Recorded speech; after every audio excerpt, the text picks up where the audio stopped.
Hello, and welcome to another week of the Abuse Cartoons live stream. Thank you, K5, for the heads up. I saw your message in the chat. I will watch myself. I will be careful. I do want to talk about something Japanese related to that sort of thing, but I'll be careful how I phrase it, just because, I think that's a very strange thing that's happening now on the platforms like YouTube, that they are censoring or demonetizing a lot of people that are talking about current events, because I think they want legitimate news sources to cover that, but I don't think legitimate news sources are doing much better as far as checking their sources or giving you actually valid information. They're just trying to scare you as much as anybody else online might be doing. So it's very strange. But then when you think about the money, I'm sure the news companies can pay a lot more, or generate a lot more revenue than individual YouTubers or streamers. So yeah, I just thought that was interesting. I guess that, that seems to be what people are most concerned with, is panic. And I don't think they've done a very good job of keeping people from panicking. So, hey, K5. Hey, Amanda.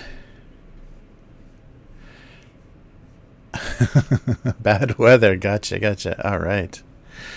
Yes, the current bad weather. Nice idea. Yeah, I think, and it's funny, it seems like there's a lot of things on YouTube that are,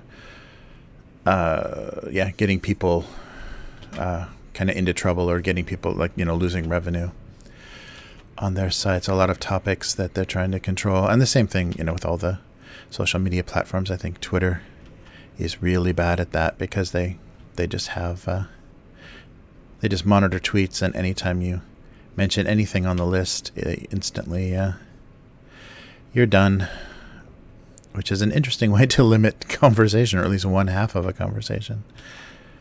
But it's kind of like when you're on a hey, K5, thanks for following.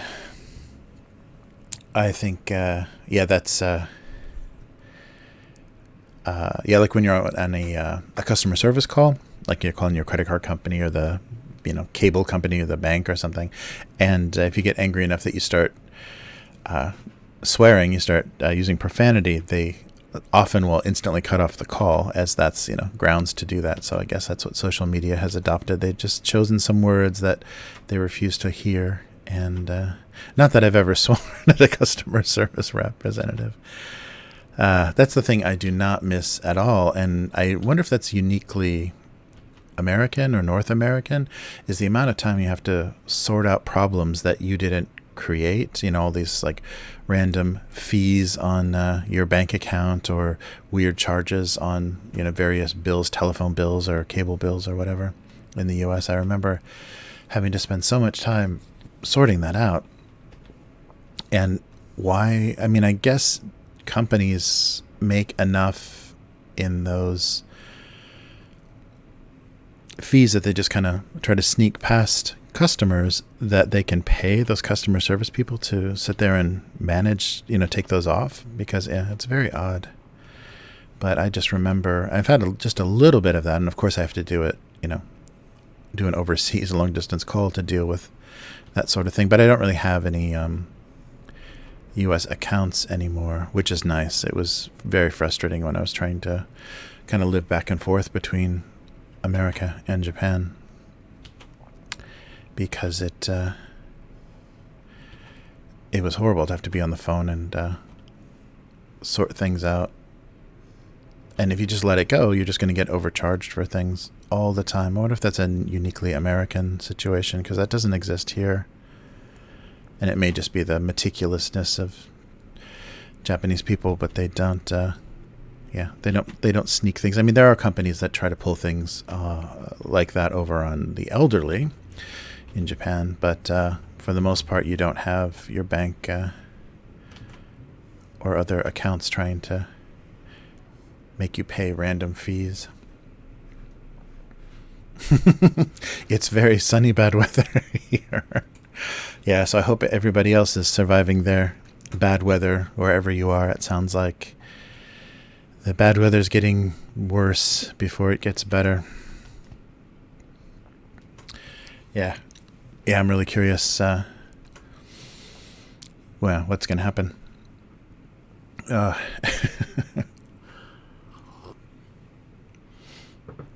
It's so funny, K5. Every time you've said the C word, on, every time you've cautioned on the chat about the C word, I always think of the of a few other C words first, and then right. I know what he means. But yeah, and I think I've got some allergies going on, which is really terrible because people are coughing and sneezing now on just out and about, but it's because we're in like the height of the spring allergy, hay fever, pollen season in Japan. But you don't want to hear people coughing because the first thing you think is that's not allergies. But yeah, it's a weird time now. But yeah, I was surprised to see that I think both Canada and Australia have already pulled out of the 2020 or boycotted the 2020 Tokyo Olympics. And as disappointing as that is, I think ultimately Japan needs to rely on Western countries or the foreign visitors that are going to be coming here for the Olympics to keep them honest, because it does seem suspiciously like things were just being allowed to happen as quickly as possible, and also like not reporting as vaguely as possible the state of things, because they wanted to make this a non-story as soon as possible because of the Summer Olympics coming. So they were hoping the bad weather would pass quickly, and if it didn't, they would be willing to lie about it. So I think that's a very it's a very characteristic thing of this government, just like with Fukushima or everything. Nobody gets good information, and it seems to be handled, and but yeah, nobody knows exactly the status. And so I think having people boycotting already is going to make them be honest about whether things should be delayed another year. Yeah. So we will see what the results are. Yeah, and I'm sure everyone's having a little bit different experience, because especially in America, the country's so varied. Like, people living in different parts of the country are having very different experiences of things. And then being over here, so close to the source of all the bad weather, that I really I wonder. And kind of notoriously, I think most Asian countries have very secretive and very uncooperative governments, and that's just what people are just kind of used to that. And also because there's more of a the government is just all old men, and they just tell you what to do, and everybody listens to old men here. So it's just kind of part of a tradition. So it's not surprising it's when someone tells you this is how it's going to be, and you just have to accept it,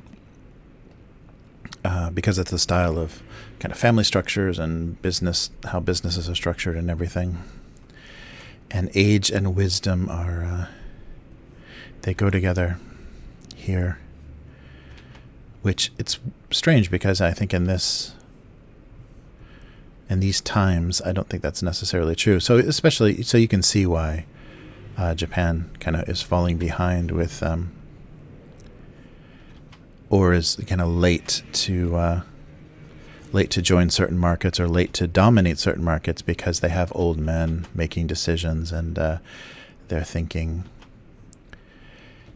they're thinking in very old or traditional ways that don't make any sense anymore. So and always Japan is slow and cautious. So unlike Korea is very fast and risky with how they do business, and so that could bring instant ruin to the country because they've only got a couple of big corporations. But so far so good. But when you think, Korea is one of the, Samsung is one of the few companies that can compete with Apple in the cell phone market internationally. That's pretty impressive. And we didn't really see that here in Japan because there was kind of a silent boycott, or it's not boycott, a just suppression of imports of Korean goods for a long time. So when I first came to Japan, nothing from Korea, no Korean electronics were here. And slowly, once people realized kind of the quality compared to, not necessarily the quality, but the popularity of the Samsung brand as far as the Android phones, Japan had to just kind of submit, and a few of the carriers started, I think maybe only one or two of the cell phone carriers started carrying the Galaxy phones, but that was very delayed compared to the rest of the world. But that's why Koreans are so good at PC gaming, is because they blocked all import of PlayStations and Nintendo systems for so long from Japan. So they've been doing that for a long time.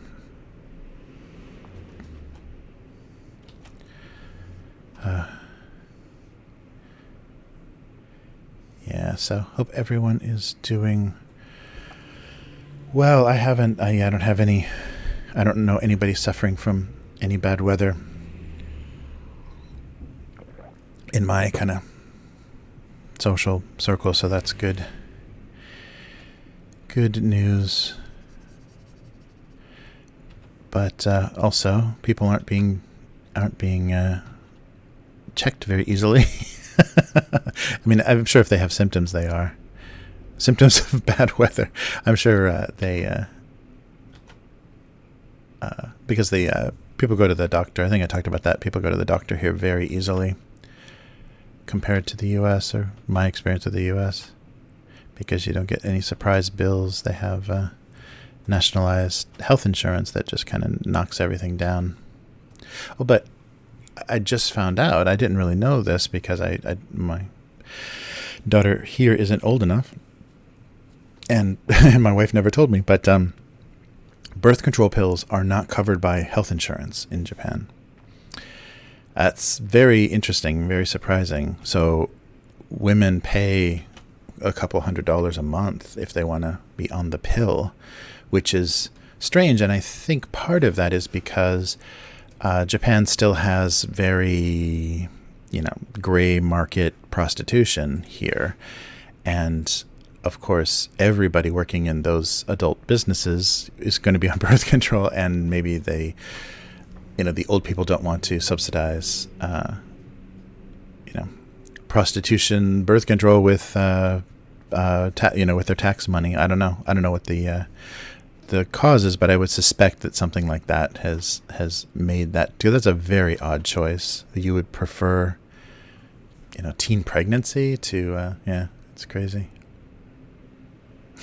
Right. Well, it's good. Middle of nowhere is the best place to be. I wish I was in a much less populated area. Well, actually, where my house is, is kind of middle of nowhere ish. It's more just a stop on the train line. But where I'm working, but I've been working from home a lot over the course of this bad weather because my daughter is off of school. And I have no idea when she's going back, but she's been really happy about the whole situation.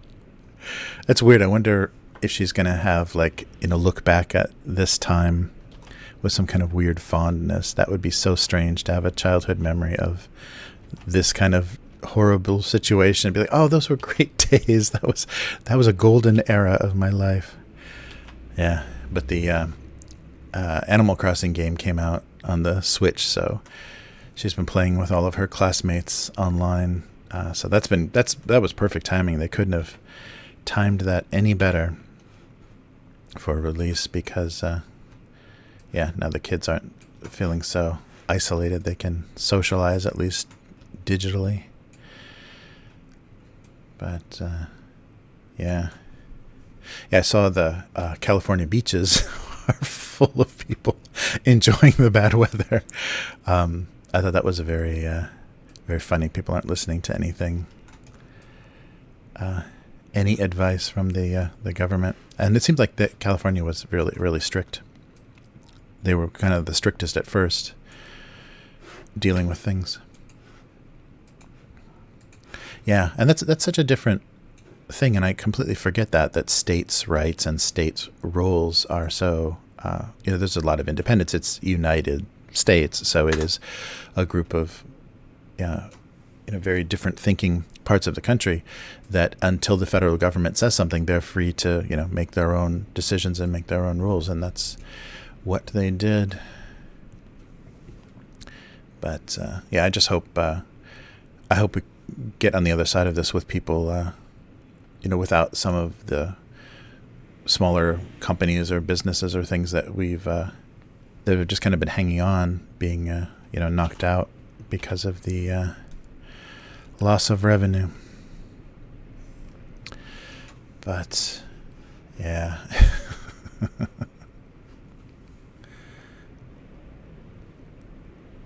Oh yeah, definitely. You completely forget about that, but you also forget, how much we lay on kids now too. How worried they get. I forget what. Japan has very rarely do they have kind of infamous crime. Like there's a big crime story, and it's like once every 6 months or something kind of horrific happens. But when it happens, it's usually somebody extremely mentally ill, so it's pretty horrific. And so I remember my daughter seeing the news story about a kidnapping or something, and just being so completely terrified by just that little bit of news. So I can't imagine if she had the full force of. If she was watching it, and I guess that's lucky that I don't do that. I'm not on CNN or anything here. I don't watch any of the cable news from Japan, just the local Japanese news, and then get everything else off the internet. So so she's not exposed to a lot of that, because I think that would be extra disturbing, especially the kind of bombastic American cable news style would be even more freaky. Yes, she plays Minecraft. Yeah, that was one of her first games where she really kind of got it. Like she really kind of understood and understood the creative part of it. I think that's the thing that's so cool about that game is how open-ended it is. Oh, sweet. Yeah, that's so funny that I can't believe Microsoft owns Minecraft now, but yeah, how successful that game was, just because of how it didn't limit the way that you play. And I think that's why things because Fortnite seems like kind of it has some of those weird elements that people liked about Minecraft. Just, everything is destructible and you can build stuff in a very limited way. But I think that's part of that appeal, is it doesn't tell you how to play other than, kill everybody.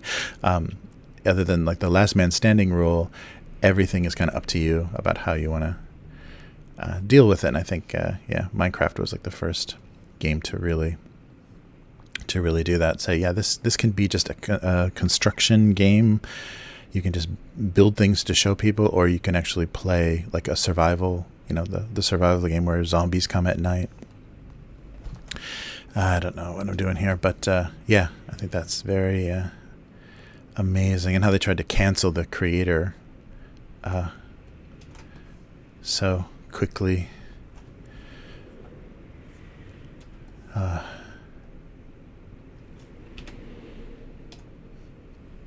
It seems like I've seen a lot of there's the Minecraft streamers, and the Japanese streamers are very bizarre, like very unique and creative. They like really they push the kind of spectacle of it, or just like like there's they come up with challenges, or just some kind of like really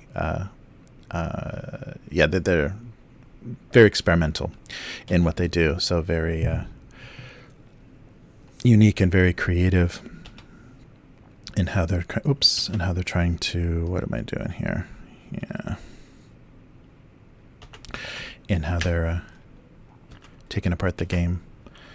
But yeah, it's funny. I don't think, because there are popular streamers here and they're getting a little bit of like mainstream attention, but the Japanese kind of media system is so closed that I think even if those people have some popularity and some companies are trying to benefit a little bit from that, they're not going to be making a lot of money, because they have to get representation, and then they're paid, just like a basic wage for all of the appearances and things that they do. So it must feel very different from all that money that they made as streamers. It's not going to translate to success in Japan. I think the only people that kind of can get around that are athletes. The big Japanese athletes get endorsements, and even the sumo wrestlers, and they get big endorsements, and then that sets them up.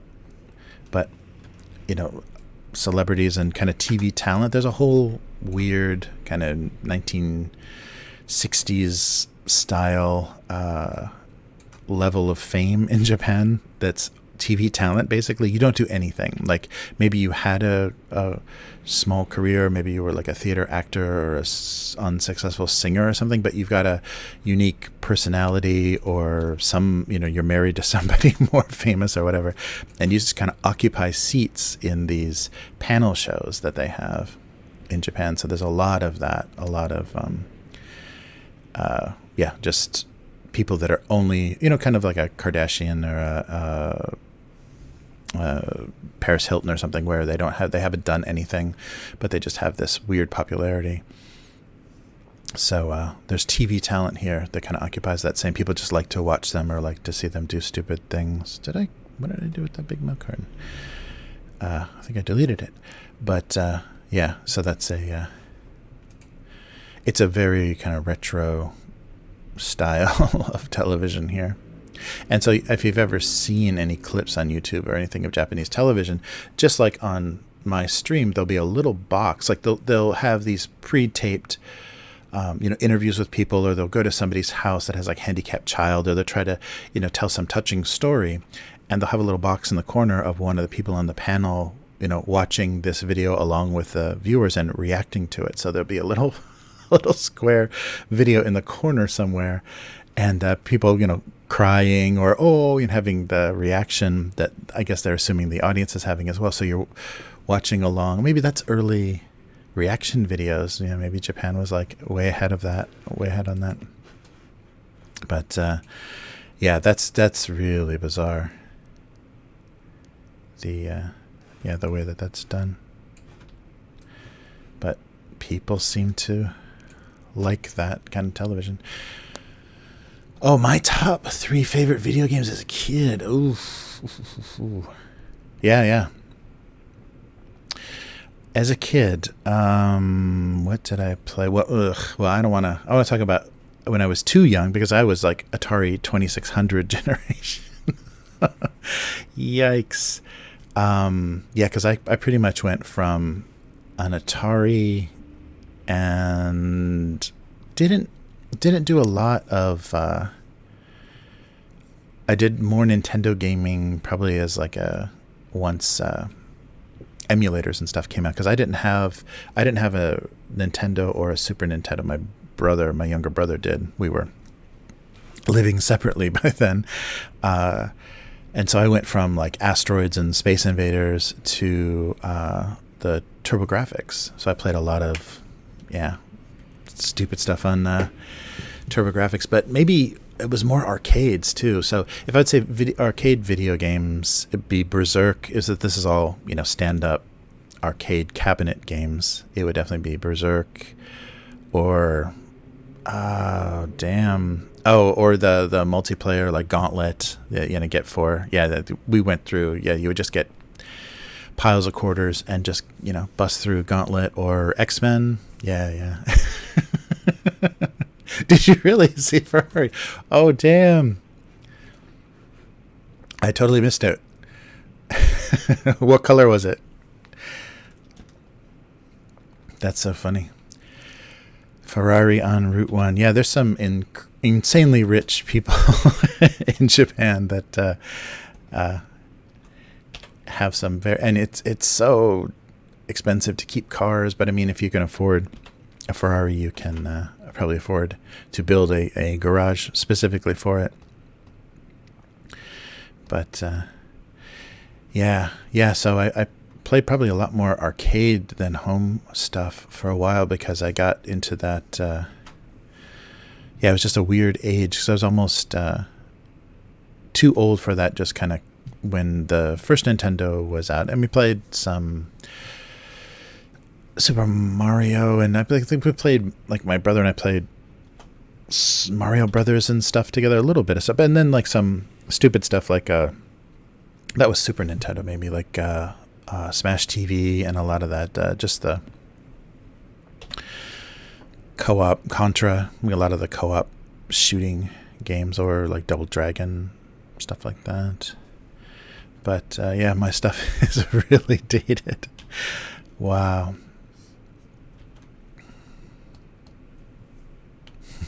Red Ferrari, nice. Yeah, I see some pretty expensive. There's an apartment building kind of behind this building that I see some expensive cars parked in front of. Yeah, we played together. Most of the games are pretty generous co-op wise because you can take the Joy-Cons and just turn them, and then have two, limited, like 4-button, one joystick controller.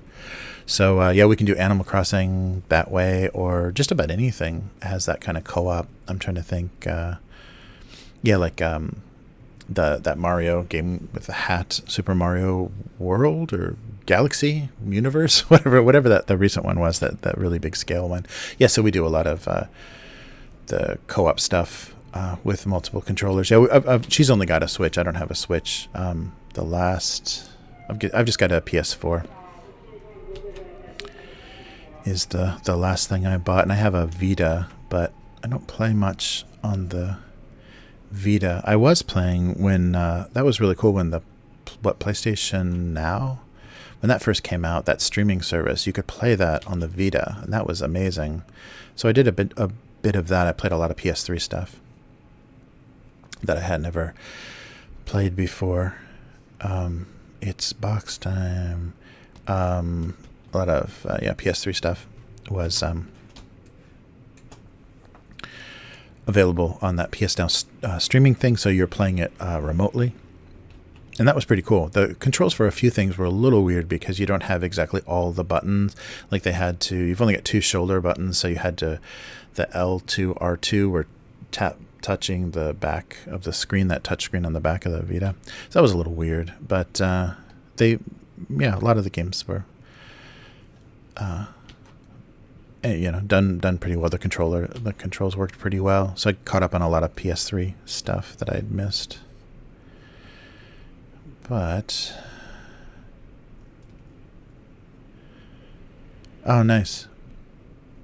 Yeah, that Animal Crossing game looks great. I think because the last one was a DS, Nintendo DS, so anything's going to look amazing compared to that. But it's got a lot of systems and stuff, and it's got that weird just sweetness to it. So I think it's perfect timing for a social game where you can't really damage each other, where it's just kind of fun and playful interacting, just kind of collecting stuff together, or kind of doing these little errands together. I think it's good timing for that sort of game. But it's also good for Doom Eternal too. That's so funny. The 2 big releases during all this bad weather have been Doom Eternal and Animal Crossing. But I can't get my daughter to play Doom Eternal, so that doesn't work. Oh, but she did watch Infinity War. We did watch Avengers: Infinity War on that the Japanese Disney streaming thing, and I was really curious how she was going to handle the spoilers for everybody that hasn't watched it. The kind of the snap, the results of the snap. I was really worried how she was going to handle that, especially the Spider-Man scene. So if you haven't seen that movie, brace yourself for the Spider-Man scene at the end of Avengers Infinity War. But she really liked it because she was always asking to watch the Guardians of the Galaxy movies, and I was trying to think of like what else they'd had a decent role in Infinity War. It was the other game, but it's pretty rough. I mean, it's pretty brutal. Yeah, I played the 2016 Doom like crazy, but I haven't. And I played like Quake 2 was the go-to. Like almost every company I worked at in Los Angeles, we always like as soon as we were off the clock, we were just using the LAN to play Quake 2. That was a huge thing for the late 90s, mid 90s. But yeah, that was fun as hell. But I played a lot of the on console on PS4, but a lot of the 2016 Doom. That was a great kind of remake. But yeah, I like a lot of the stupid shooters, just more the kind of gory stuff, and also like I played like Vermintide and stuff, which is basically like Left 4 Dead, except instead of zombies, it's like rat men. It's like the Warhammer Fantasy setting, so it's all evil rat men, hordes of them. So wading through that is pretty fun. But that game's got a lot of kind of technical glitches. It's a little bit better. It still has still crashes on the PS4, but on the PC, I tried to stream that a few times. But yeah, no, I've got it. I should get Doom Eternal, but yeah, I wouldn't. I'd have to take over the TV for my daughter to enjoy that much, and she might complain about the gruesomeness. It's funny what she's sensitive to and not sensitive to, so I'm curious if that game will set her off. Yeah, because basically the most standard reaction for Japanese kids is they just say something scary. No, oh, that's too scary, that's too scary. Whether they mean gross or just loud or whatever, everything is scary. So yeah, I'm curious what her reaction will be.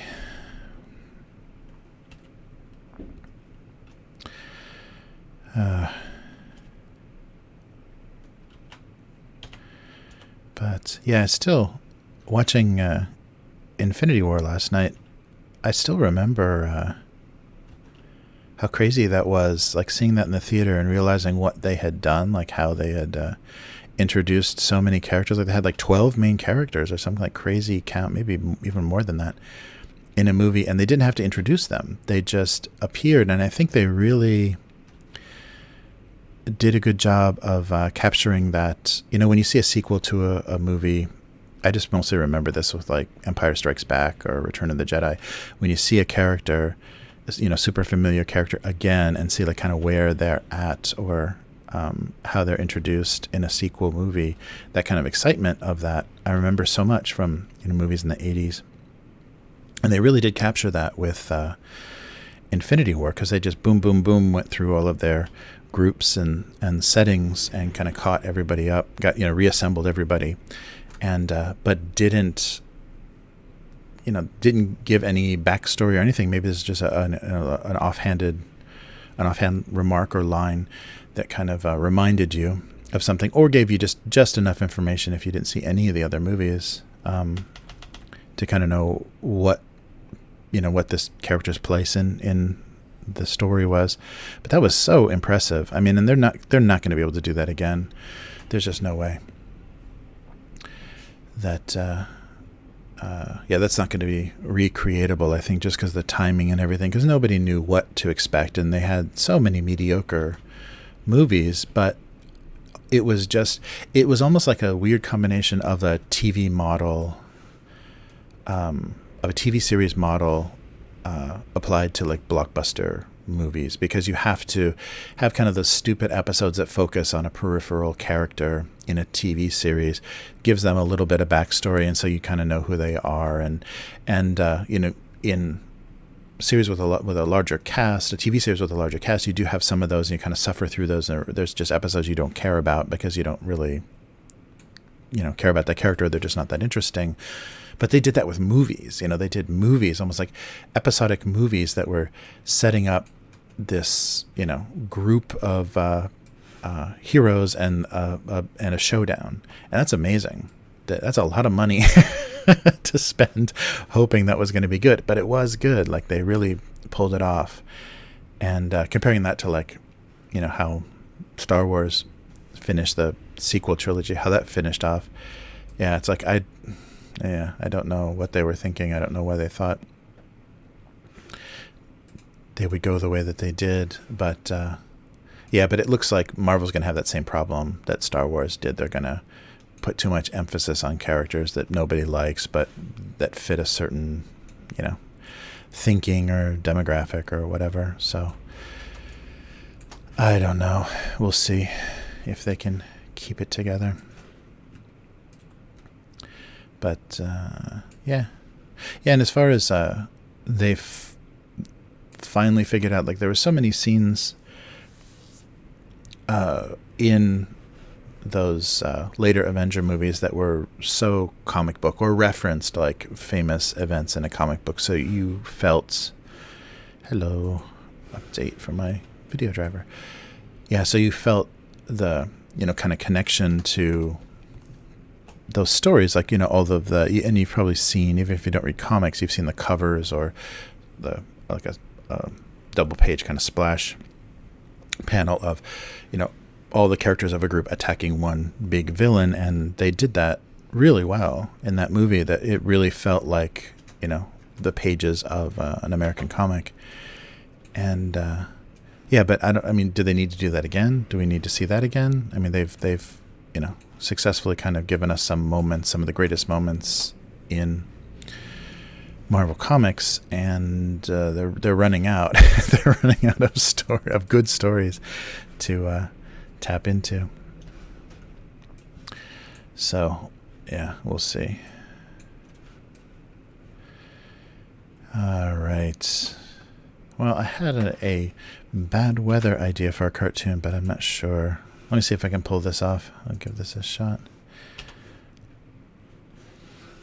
So that would have been 44. No, I think I deleted a layer. Yeah. That's weird. All right. Yeah, but Doom Eternal looks really good, except for the little bit of platforming. Like, there's a little bit of jumping and doing things that I really hate. First-person perspective, judging jumps and having to do kind of more intricate physical stuff, because when you can't see the character, it's super frustrating. When you miss a jump, you're like, I wasn't there. I wasn't close enough. I didn't make it. You can't judge distances and things very well. So I don't like when they do that. I forget what game that was notoriously annoying for doing that. But yeah, putting climbing and jumping and or platforming in a first-person shooter is a little annoying sometimes. But it looks great. Yeah, Doom Eternal looks great. I definitely want to try that, but I don't have enough. Oddly enough, I don't have enough time right now. Everybody's got nothing but time except me. But yeah, that'll be that's on the list.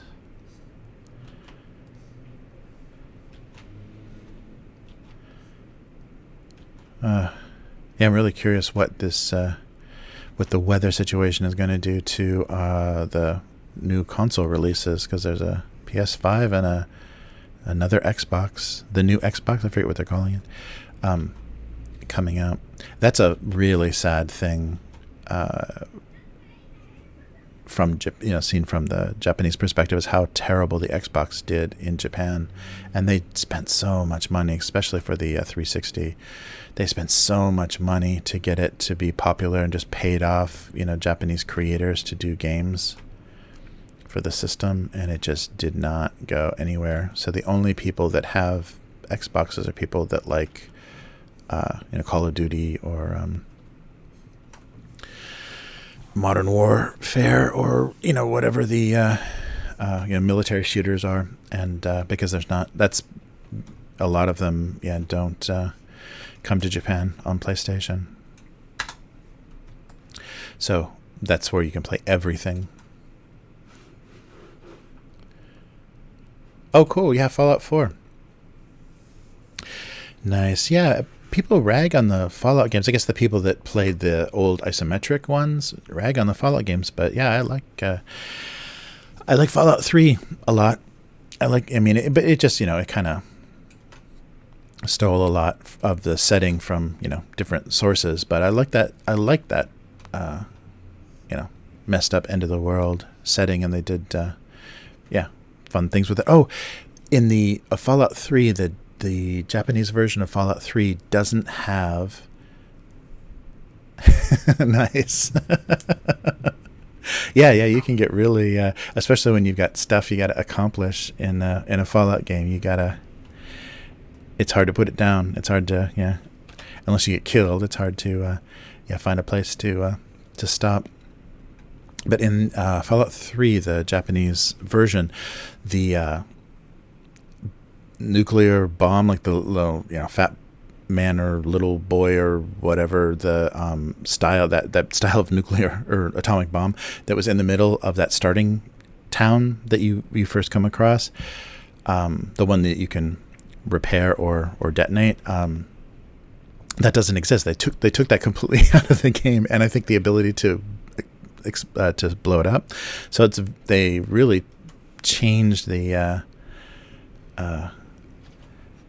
game in a way that didn't make any sense. It's like, well, just don't release the game if you have to take references to the atomic bomb out of a game that's happening in a nuclear apocalypse. Yeah, so that was kind of odd, but I guess that has to be weird. Japan being the only country to suffer an atomic bomb attack, and then have that whole atomic age, that whole design style and look of all of that kind of 50s sci-fi, just constantly reminding them of that event and that aesthetic. That's very odd, but it was weird the way they tried to censor it. It was, but they do censor a lot of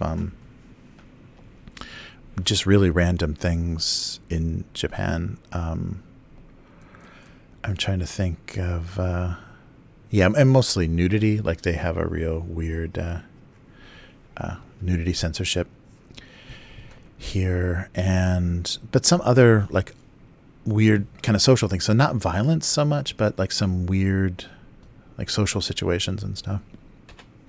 But it's always surprising how the Japanese version is different, just because somebody makes some random decisions.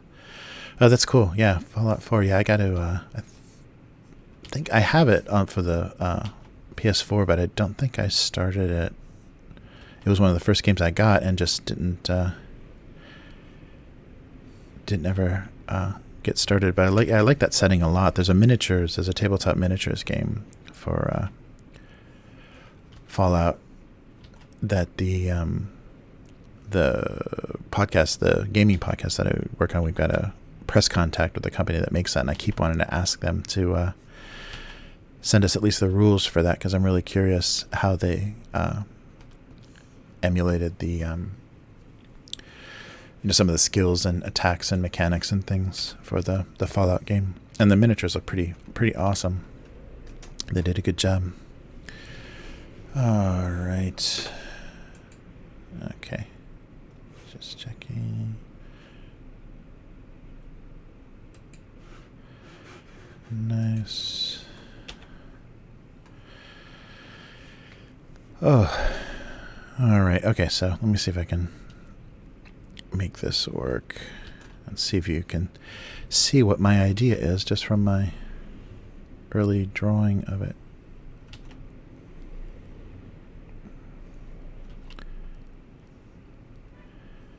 I don't know if this is going to read.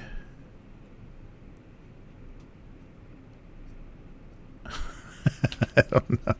Let's try to... Let's see. Maybe go this way. So it looks like it could stand up.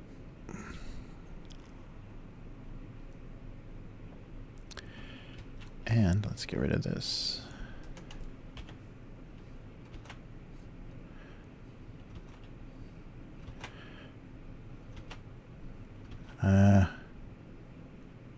Maybe.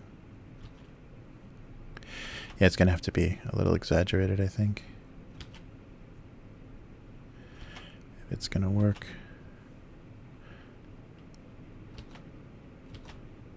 And I think the rest I'll be able to do with highlights. Make it more readable. Oh, maybe here too.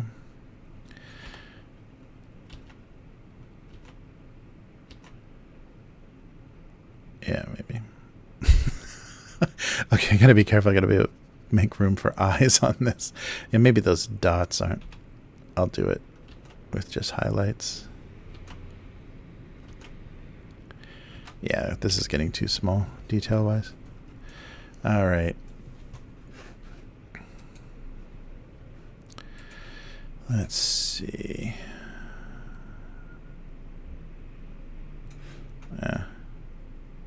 Oh, wait. Can't pull up just that corner now, can I? No. Oh, maybe, there we go. Okay, that kind of makes it more proportionate. All right, so we got this, and let's see if I can actually even do this convincingly.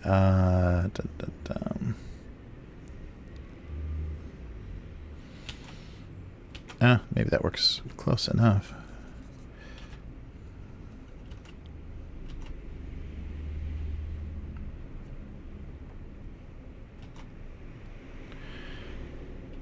I'll do the little vent on the side. All right. Yeah, so not too much detail.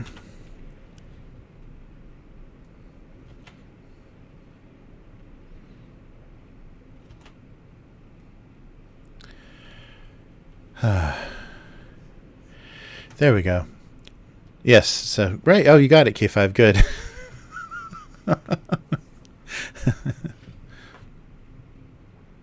Oh yeah. I've never used either of those softwares. The Omegle, yeah, or Whereby, yeah. But no, I definitely would. I'd like to personally thank him for getting me noticed. I really appreciate that. That would be funny to talk. We just got to find good timing. Yeah, so we're talking about a bad weather mask and a pack of condoms. So the joke is, I don't know if it's tasteless or not, but every era has its own preferred protection, method of protection. Thinking about AIDS and bad weather, because everybody loves AIDS jokes. I'm just the joke of protection and making it a sex joke. Because everybody is finding the current situation so humorous. I don't know if this works, but I had this in my head, so I figured I'd try to get it across. I might. I think I'll do that. Not with just the shading.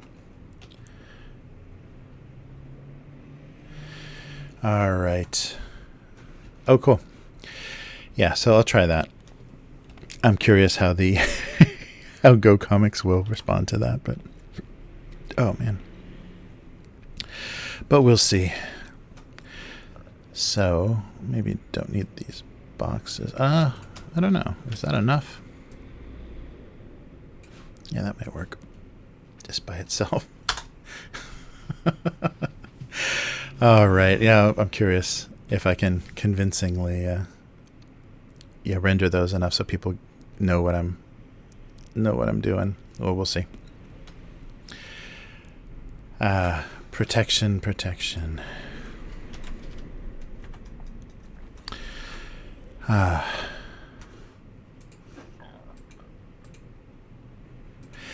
Yeah, it's really funny, and especially for a country like the U.S. that's really concerned with free speech, having all of this kind of control going on.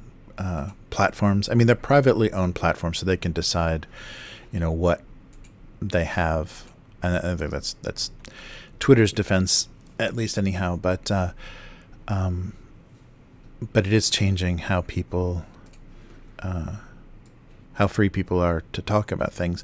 And when you see any similarities between like what the U.S. is doing and like what China or North Korea or whatever does to their population, when you see any similarities, and it's funny if you're seeing it in the private sector, so it's not the government making those decisions, it's private companies acting like fascist dictatorships. Yeah, so it's a weird thing, and when there's not an alternative, I think that's when it's the worst, because I think the reason that Twitter can behave so badly, or control speech as much as they do, is because where are you going to go? They've got the biggest platform right now. I don't think they're making any money, but they've got the biggest platform. So where are you going to go?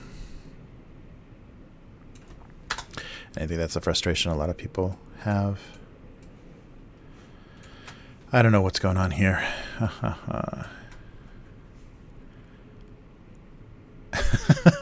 Warheads, yeah, nice.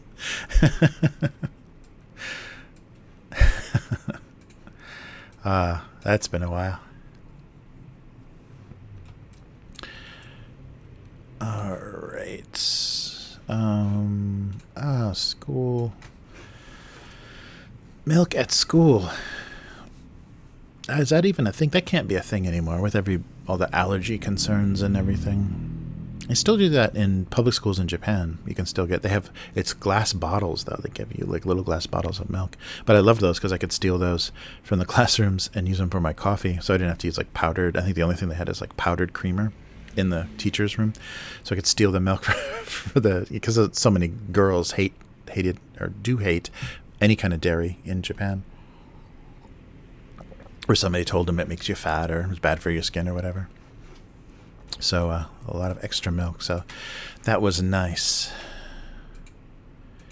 And no chocolate milk, though. That's funny. But they do have occasionally, and I think I talked about this before, not chocolate milk, but as like a dessert for the school lunch, they'll have I think it's milk. It's some kind of drink, but it's coffee flavored. It's like a very sweet coffee flavored drink, but for like first graders, second graders. So like more like a kind of cafe mocha kind of thing. So maybe a little bit chocolatey, but mostly coffee. Mostly has like a sweet coffee flavor. I thought that was a really weird choice for kids, a kid's dessert. But they've got that here, and there's a lot of those. I think I've done a few of those on the convenience store segment. The sweet coffee flavored milks, and they're very kiddie style, or very something that people have nostalgia for from their childhood. Is there really coffee in those, or is it just coffee flavoring? Because that's odd. All right, what's more?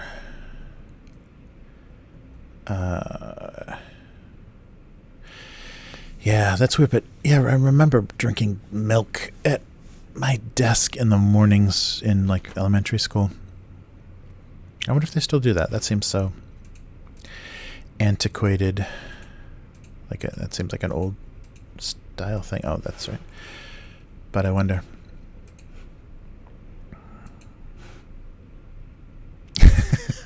I know. So, yeah, I'm talking about too much old stuff. Yeah, I think the video game question got me going. Yeah, it's funny.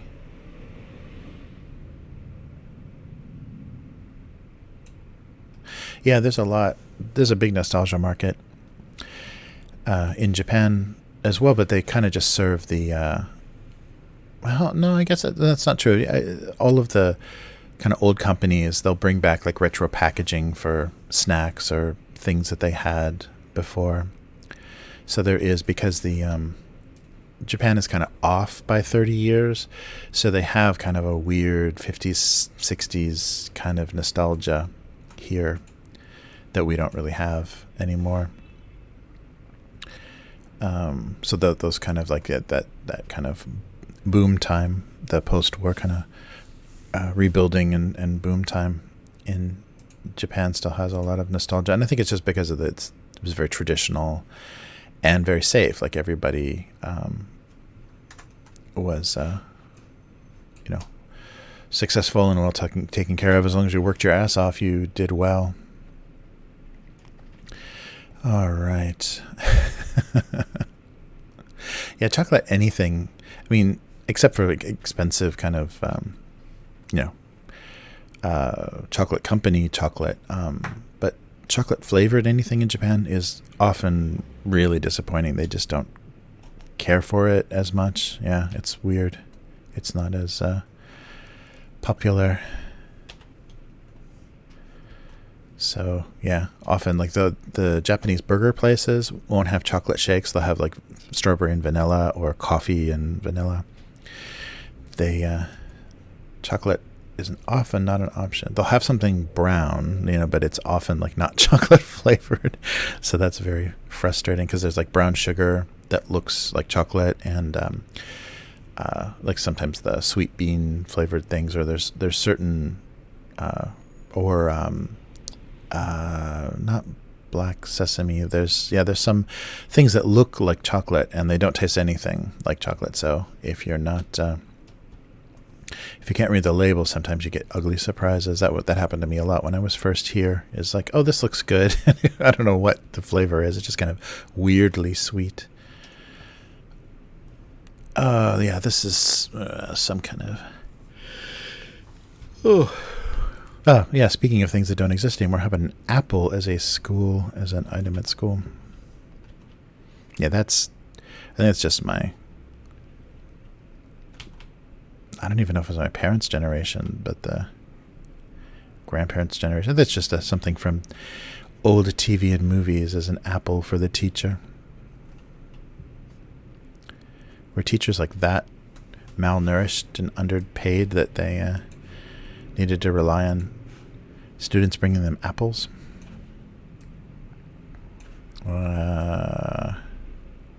That's a pointy apple.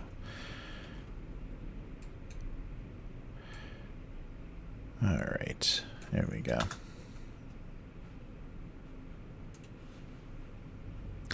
Yeah, I think at Costco you can get Hershey's chocolate syrup, but not in the regular department stores. They have some, I think British, like breakfast drink. It's like Nestle's Quick, but it's more like Ovaltine or something. It's got like vitamins and stuff in it. I forget what it's called, but I think it's British. But it's something odd. Yeah, there's some British breakfast drink that's kind of the only chocolate powder. And the chocolate syrup, especially the Japanese company's chocolate syrup, is not so good. It's really sweet and not very chocolatey. I mean, Hershey's syrup is a little bit guilty of that too. But yeah, you can't get. There's not a lot of stuff to put in milk because a lot of kids really hate milk here. They hate milk and they hate bread. It's very funny, and so that's been like a constant torment even since like the war. I think I talked about in some of the convenience store things about like cup noodle or some of the instant foods that were invented to feed hungry people, because the Americans and the British just made a bunch of bread. They just opened bread factories to feed people, thinking, yeah, bread is food. It's a staple food, and Japanese people hate bread. As like an everyday staple food. They want rice and rice or noodles, and so it's always been this very adversarial relationship with bread, especially like just like cheap bread and rolls and stuff. So schools for school lunch often, instead of rice or in addition to rice, so it's like super carb lunch, is they have it's like a weird roll, like a long, almost like a like a cheap sandwich kind of roll, but not cut in a plastic bag that would just be included with the school lunch. And yeah, those are just despised by kids. And so there's a lot of jokes about, like, you know, in some schools you're forced to eat all of your lunch, and so kids would just hide the bread rolls in their desks at the end of the school year. Their desk is just full of stale bread rolls because they didn't eat them. But yeah, always kids are tortured with bread and milk in Japan, and they do not like it. It's very rare to see a kid that likes milk.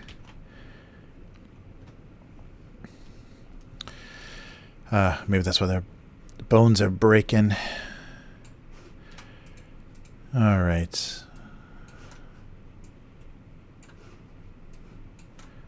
There we go. Whoops. All right. There's an apple. I don't know. Yeah, so you can kind of make chocolate milk. Not easily. It's probably easier to make like hot cocoa, like actually melt chocolate and do it that style. Then there's not really good pre-made stuff. And there's a lot of apple production in Japan. Like there's, you know, areas that grow apples, and Japan has amazing apples, but there's not apple cider. Like it's really difficult to get hot apple cider. You'd think with these apple regions they would be taking their ugly bruised apples and turning them into cider, but yeah, you can't get good apple cider in Japan. That's weird, because I remember, you know, anytime you go like Wisconsin or whatever to do during the fall for like apple picking or whatever, yeah, that was the thing. It was just like giant you know, those heated coffee things of hot apple cider. And not here, which is weird. But also it's not they don't like cinnamon here too. That's a weird thing too. Like about half the people in Japan don't like cinnamon. So you can't do the traditional apple pie or like kind of apple cider flavor if you don't like cinnamon. So that might explain it. All right.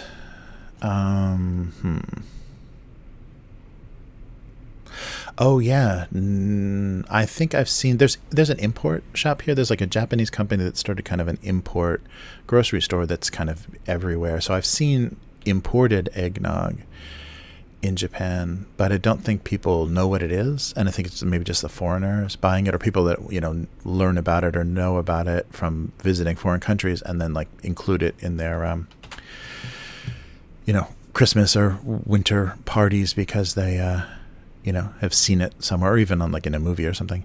But it's pretty rare. Yeah, but they also, along with like eggnog, they'll have like some of the like Scandinavian, like the spiced wines, or the skål, the that drink, that yeah, Christmas drink. I forget what it's called now, but yeah, I think it's kind of some kind of wine or fruit drink that you can have alcohol in it. I think but they make a version for kids with that. But yeah, it's funny. You can't get in Japan. Well, good barbecue, like good southern barbecue, or like Cajun or Creole food, like jumbo. Like if you see something called jambalaya or gumbo or something in Japan, don't even think about it. It's going to be horrible, because I don't think they understand the concept, or at least maybe don't have access to the spices and stuff. So yeah, but yeah, there's some regional food in America that's just, yeah, you can't, it just doesn't exist outside of those areas. So yeah, good barbecue I really miss, because there's really amazing beef here, like beef and pork here that, you know, you can grill, and that's amazing because especially the, you know, Japanese beef is so heavily marbled. It's crazy tender, and they have so many different cuts that they like to do that yakiniku, the kind of self-grilling, kind of Korean style self-grilling, but real, like, yeah, either the rub or like Texas style or the Kansas City style, like sauce based barbecue is, yeah, I miss that a lot. That's good stuff.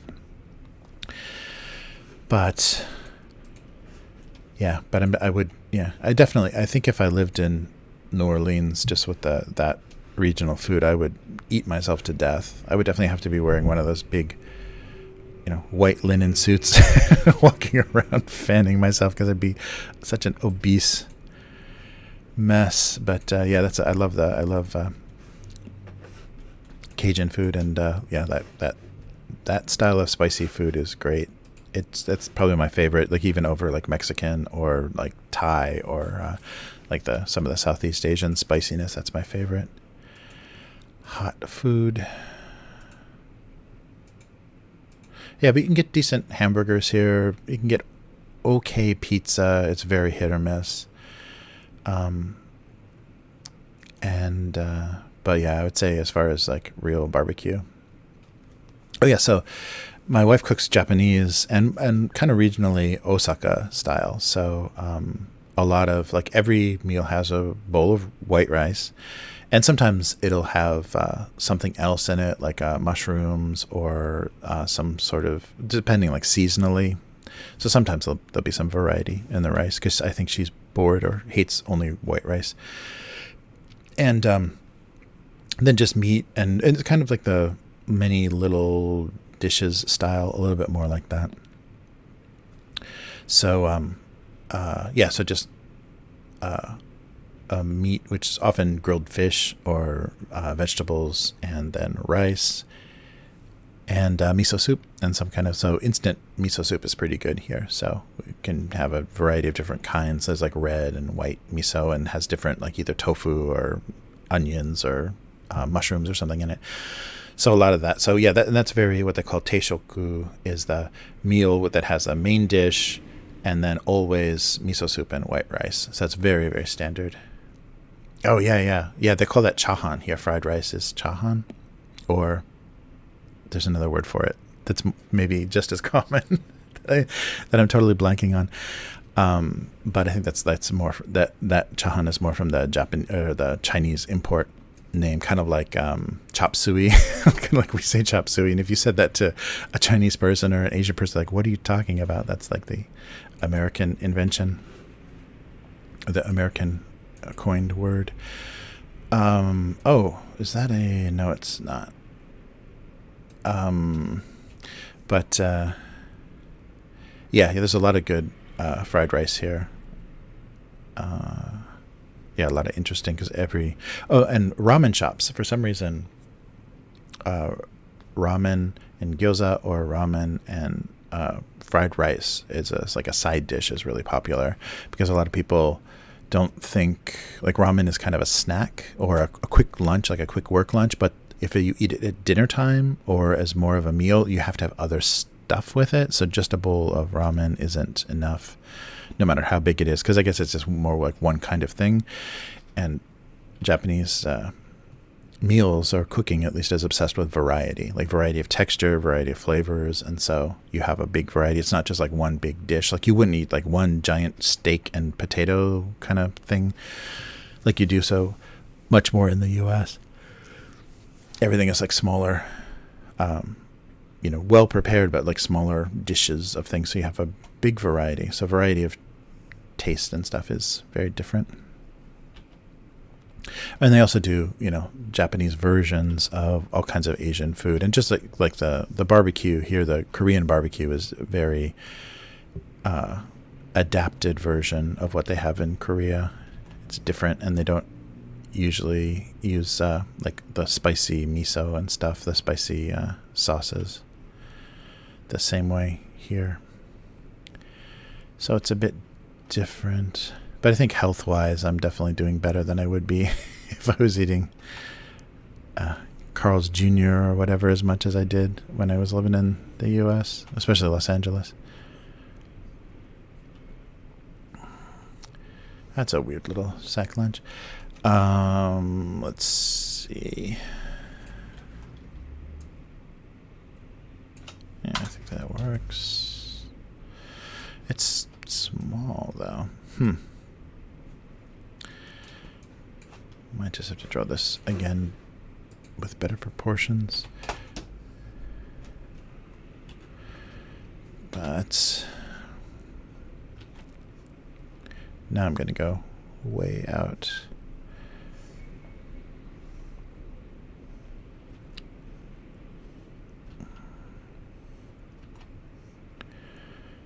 There we go.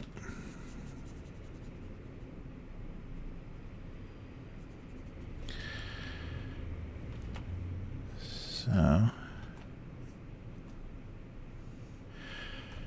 all right, something more like that.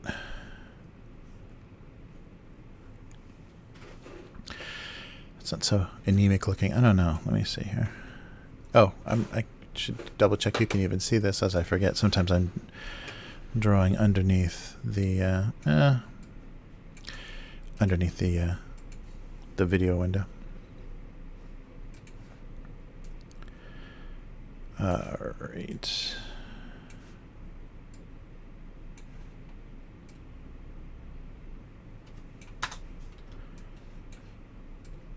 Oh. Yeah, I gotta learn how to control that selecting layers. I think it's pretty powerful, but I don't use it very well. Okay. Yeah, I think I'll go with that bigger, rounder bag. That one's a little tiny. And I think if I scale it, it's going to get really thick and weird looking.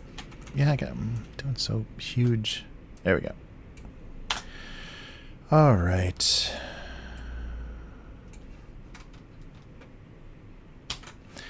All right, I think we got something here. Yeah. Oh, yeah, for the road. Yeah, yeah, I think this is a weird, like, this part of the highway is really strange. It would be very cool. I've only heard, like, I've been here for years. I've been in this particular office for probably almost 8 years. And I've only heard a couple of screeching tires and maybe one actual collision, but real minor, like, you know, just a fender bender. But yeah, no, it would be really cool to see something crazy. And people do crazy things. I mean, there's some like really insane, like old people on bicycles and stuff that may do something a little spectacular someday. Oh, sorry. Yeah, it looks like the focus is bouncing on that camera. Yeah, sorry. And it's still got that little shadow that's running across it is the wire in the window there. But this area of the highway, this stretch of the highway is right before a bridge. So there's a river really close by. It's right before a bridge, and I think they're controlling there's more traffic coming into the city than out, or they're doing some the way that they try to control it. So the highway at different points changes. It doesn't make a lot of sense. Like, it's really, it doesn't seem very intuitive or not very logical what the highways do around here. And navigating, I don't know what the hell people did before the, satellite navigation in Japan, because there's no Roman grids in any of the cities. So it's just chaos. The roads are just really random and really strange. But some so odd things like that happen, and you'll so suddenly be in 4 lanes that go down to 2 or something. Get really strange, like you don't understand the reason for it. So yeah, some of the weird highway driving, and especially in the city, there's just really weird stuff that's very different from my American experience. So I think it's they're just controlling, they're just assuming, because this is the very kind of beginning of this highway. Oh wow. Oh my god. That's scary to think I'm on TV. That's really scary. Oh, that's good. That's good. It's not too noticeable. Damn. Yeah, I think I've looked at this. There's like YouTube. I've got like Android on my TV. It's like an Android TV, and I've seen this stream on that TV, and oof. It's amazing. I guess it's easier. It's more comfortable. You can actually sit on the sofa and watch. But that's a preview for later. That's the thing I was talking about in the Twitter announcement for this. But it's a drawing I did for my daughter, and I'll explain what that is later. Okay, so let's take a quick minute to Let's take a quick minute and see how we did last week. So let's see, gotta minimize some stuff here and then drag this over. Wow, and comments. There we go. Oh, the windows. Oh, there are two cameras. That one. There we go. Yeah, there's two cameras. All right. Oh, that's right. Yes. A sneak peek at it's something I'll do later. All right. So yeah, let's just take a quick look at comments from last time. Oh, 3 comments. Okay, so this is last week, so March 19th. He had been trying to find the right frequency until he realized she was a toaster oven. Wow, 18 likes. That's nice. So 3 comments and 2 pins. Let's see all of the comments. Hey, he's gonna. Oh, wait. So she wasn't even using lower band on 80 meters. How could she? That darn toaster oven. Oh, nice. Yeah, that's a lower side band on 80 meters. That must be a shortwave radio joke. How could she? She was still picking up mixed signals. Hey, he's going to have a hot time with that one. All right. They got my toaster oven gag. All right. Let's go back one to the previous. Yeah, so this is March 17th. Oh, that's right. St. Patrick's Day Irish coffee. Wow, a lot of likes. So two comments and 15 likes. Wow. St. Patrick's Day made even the coffee a little Irish. And it's it's the rare smiling cartoon. I think it was the Jameson. And gee, how on earth did it do that? Nice. That was supposed to be Bailey's, but yeah, I guess it, yeah. Yeah, I guess Jameson, I'm trying to think of the, yeah, it's almost a green, no, it's not green. Maybe it is a greener bottle. Oh, well, at least it reads like some kind of alcohol. Nice. Okay, and we'll try one random. Oh, 2006. Look at that. Oof, that's the old marker style. It was a prejudice that went beyond brand or contents, can or bottle. Nothing. Just nothing. That's a rough drawing. 2007. Another marker drawing. Unsweetened breakfast cereal despised his dependency on the sugar bowl. Yeah. Find in the audience. Oh, here's 2020, January 17th. Oh, I think we've already done this one as a random. The suggestion to trade lids left both of them pondering the hilarious consequences. Yummy latex chip dip. Oh, yeah, that was it. All right, one more. Random is random. It's getting a lot of 2020. If they ignore the broken dishes, even the evening could be considered a success. No more inviting Greeks over. Big if. Yeah, I think. Oh, that's been on stream just within this year. There we go. 2017. Oh, this is pecan pie fight. Yeah, the random is not giving me pecan, not pecan. Texas pecan pie trounces both of them. 2 replies. Pecan is my favorite, emphasizing the p over the p. Say you forgot the pecan. Rhubarb. Yeah, you can't bring up pie flavors. It's just upsetting for people. All right, one more. Oh, here we go. 2017. Oatmeal paperclip and pushpin raisin cookies suggested that they were at a holiday office party. All right, a kinky office party. All right, yeah, people are still being kind. Ooh, there's an old one too. 2008, the 3D glasses only realized how upsetting some things looked coming off of the movie screen. Nothing. All right, one more. There's a comment. 2012. The usual breakfast rotation was powerless in the face of toast. Yeah, why isn't there toast in the... Yay, toast. All right. The comment is yay, toast. All right, enough of that. So still I know there's cruelty and anger in there somewhere. And someday we will find them. All right. There we go. And we're back to do some coloring.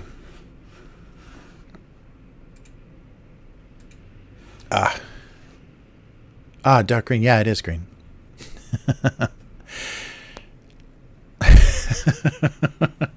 Yeah, I don't think I've drawn any bongs in this cartoon. Not that I'm not able to. I gotta make everything a little bit smaller. My scale is getting too big. Yes. Yeah, I think, yeah. Staying about that scale works better.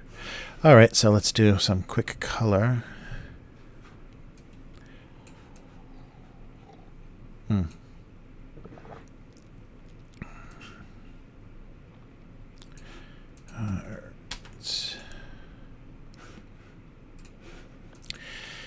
And a red apple.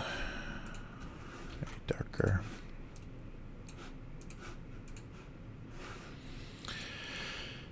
Wow. Oh, let me just take a look how things are going here. All right. Yeah, I'm got another late start, so definitely definitely late for everybody that's in the other hemisphere. Wow. All right, there we go. So let me get this colored.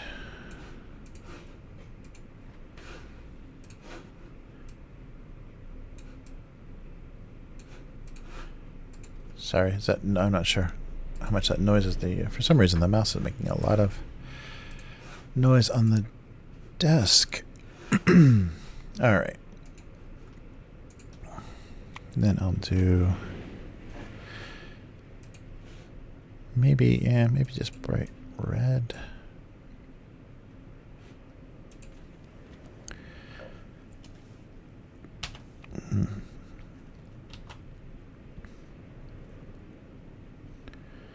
Something like this. Yeah, I think that works. Oop.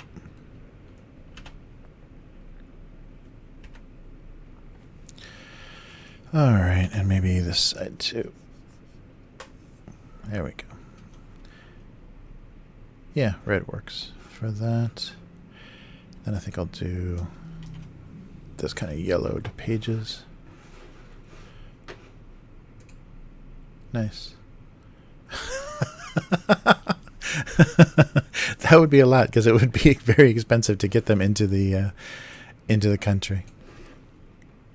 Yeah, I don't think there's anything. I mean, there's probably ways to get stuff because I know like club kids can still get Molly or whatever club kids need. But yeah, I'm not sure what the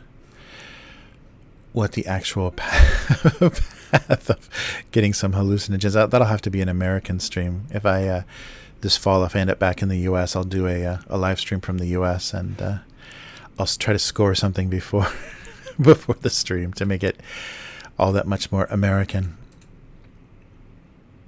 All right. What was I doing? Oh, the pages on the book.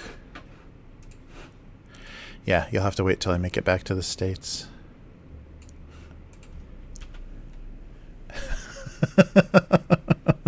Yeah, I'm still worried about that. I'm still worried that my P.O. box is going to be full of all kinds of illicit substances. There we go. Yeah, I think that works.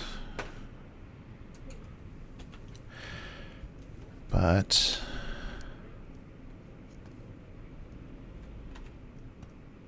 whoa.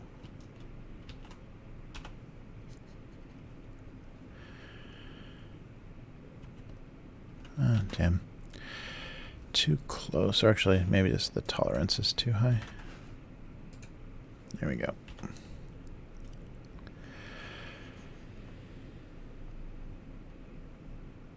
Okay, so I'm just putting shadows on the objects.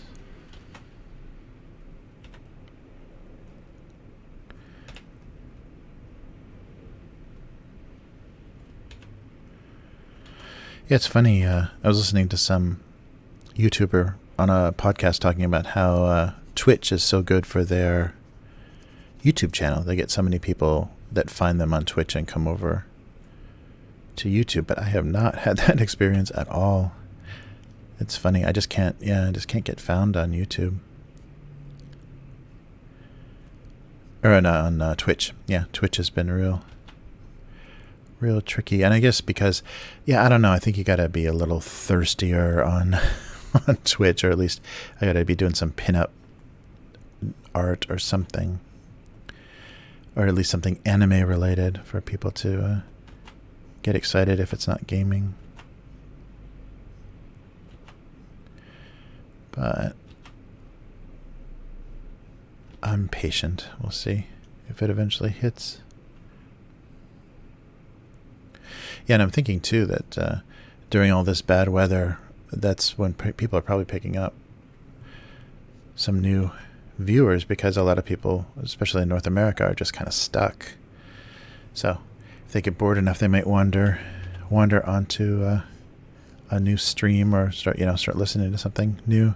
I'm hoping that for the gaming podcast too, that we can get some interesting content out for all of the self-sheltering all the, I don't hear it on the cable news, so it's not like drilled into my head so much, but all the funny lingo now, the social distancing, self-sheltering, all that kind of new terms to make things sound more acceptable. That seems super common now, to make up these this lingo that doesn't scare you as much. It sounds like you're doing your part.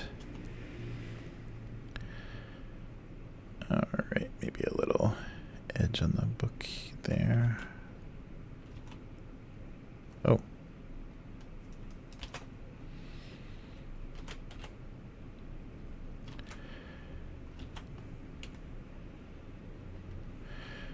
All right, and make the apple a little shiny.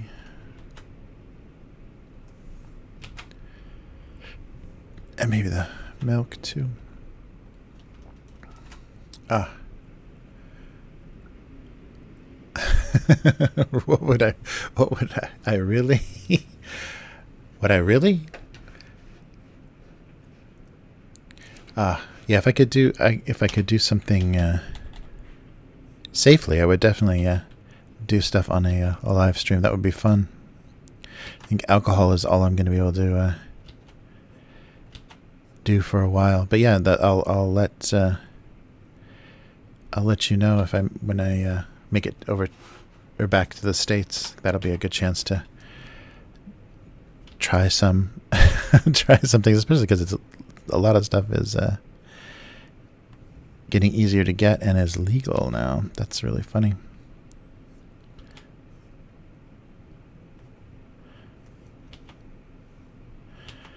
Yeah, there we go. All right, I think that works. Maybe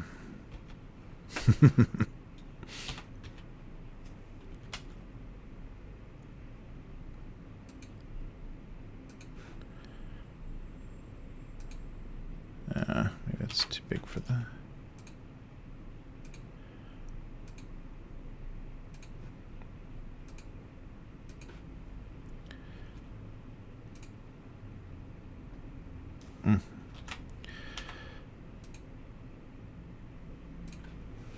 All right. Oh, is that blurred? Yeah, sometimes that click ends up duplicating. There we go. All right, and just fill that in.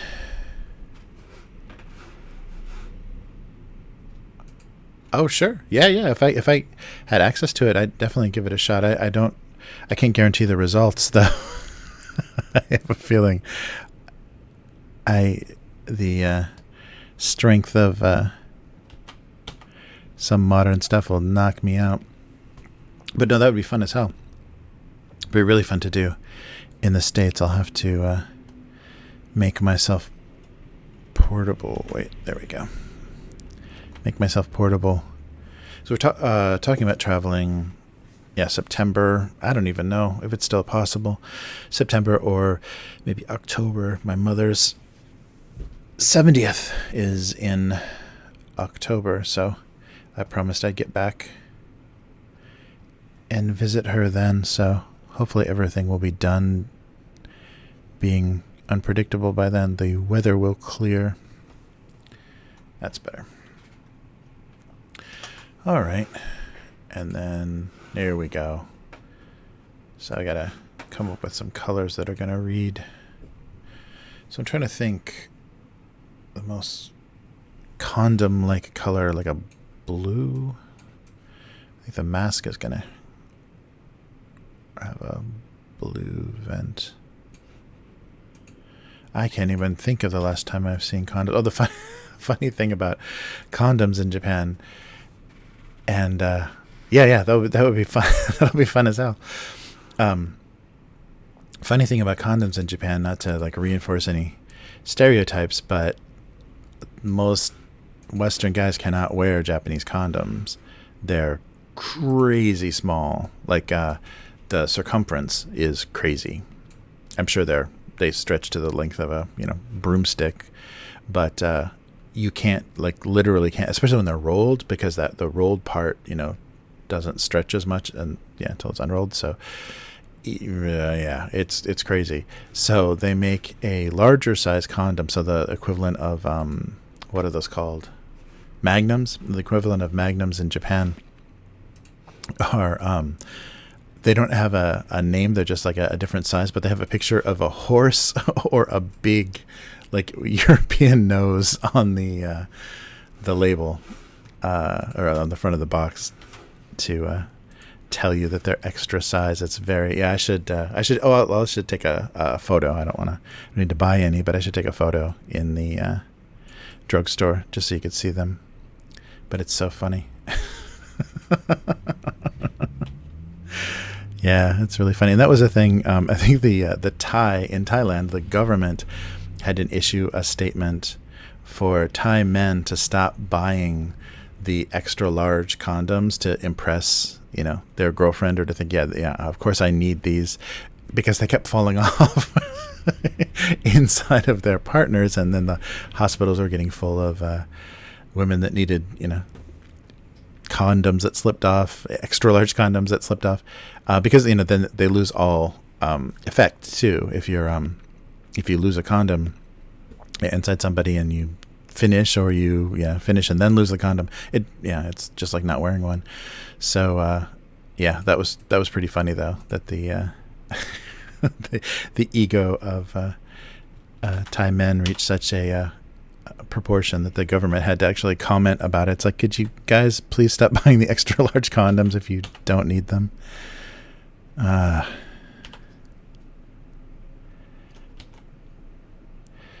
But that's a funny thing here. All right. Okay. So I want to do like those. Yeah. Something like this, if it reads as the,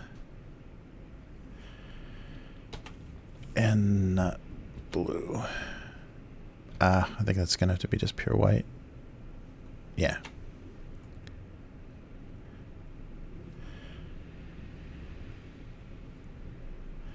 Yeah, I think that works.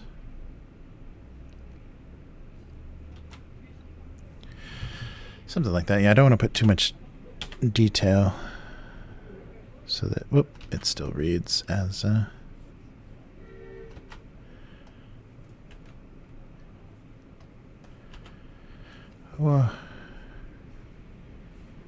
as a mask, but there's room to put eyes and stuff. Yeah, the shadow's gonna be weird on that because it's kind of floating.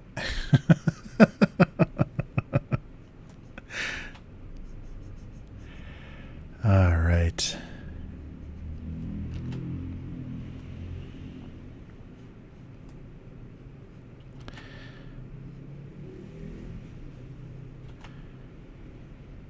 So maybe, yeah, maybe I'll just do that with the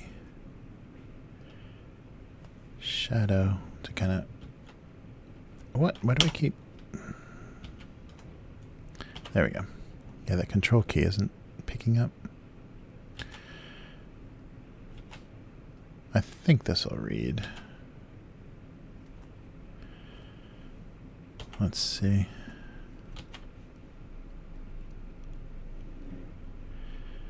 And then maybe, yeah, maybe one more. It's too... Yeah, I guess that'll read. I'll put some writing over it too.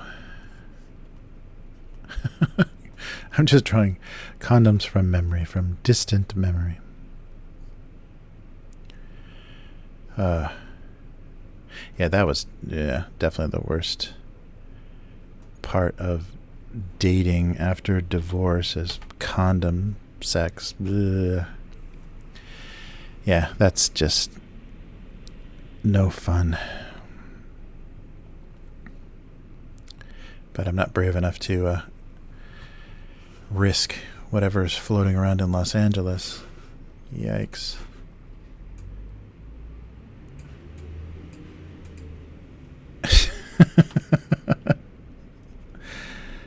Let me see. Oh, I should do a, what is it? Durex? I'm trying to think of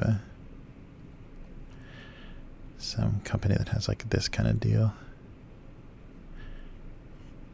I can't, I think, yeah, actually maybe Trojan would be easier to, it's just the big white letters.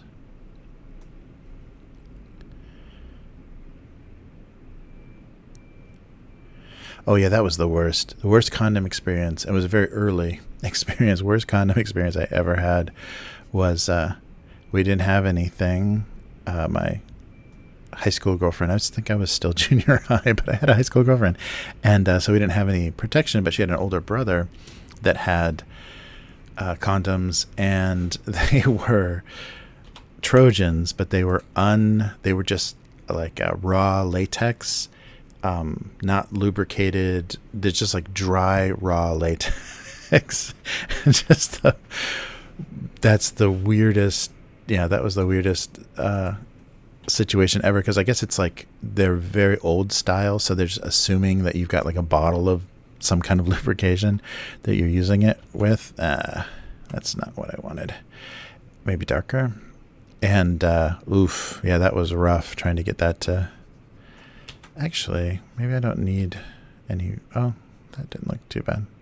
Yeah, I'll do a little writing, and then... Oh, the whole thing needs to come down a little bit.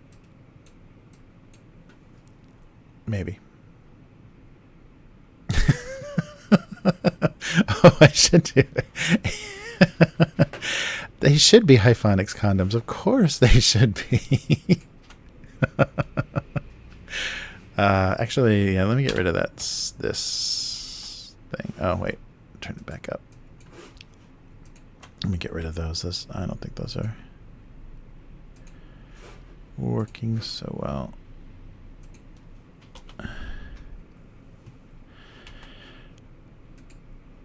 All right. Yeah, that'll be funny.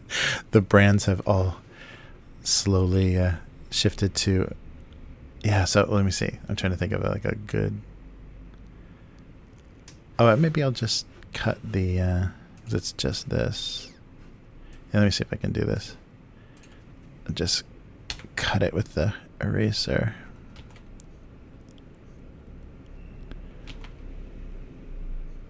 So it looks like a brand. There we go. All of these Easter eggs in my cartoons now. Nice, there's a brand. That's the most reliable protection. There we go. Okay, yeah, so this layer. All right. Now I need to make them a little shinier.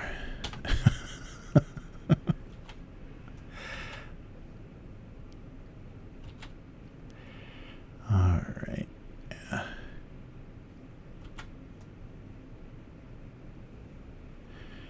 Maybe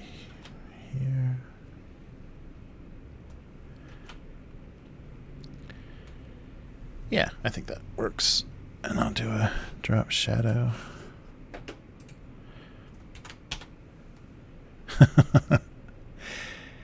Yes. There's going to be a lot of inside branding jokes, I think, for a while. Whoa. On the cartoons. There we go.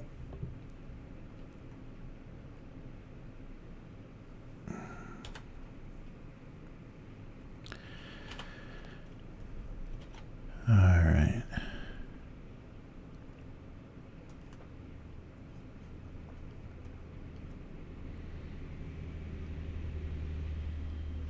Oof. See if we can get that angle right. Maybe a little closer. Yeah, there we go.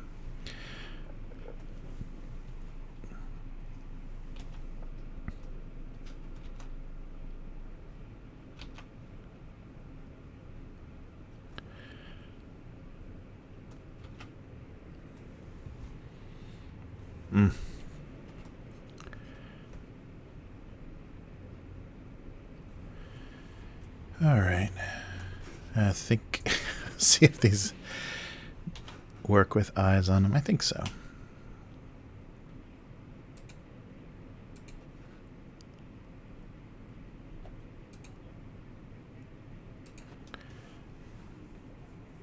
There we go.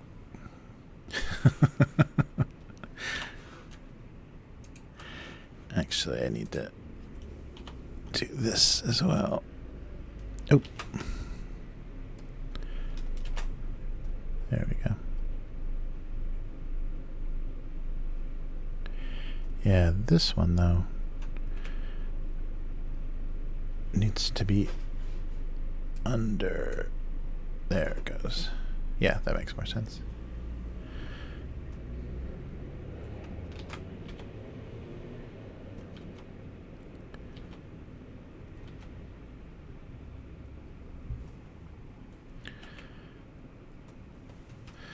Okay, that works. Now I just got to think of the joke.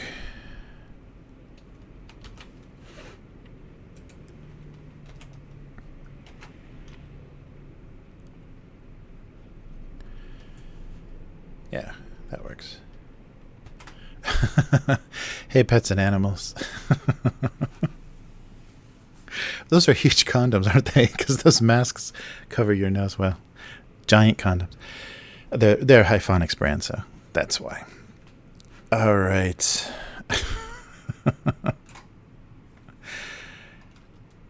All right. I think we did it.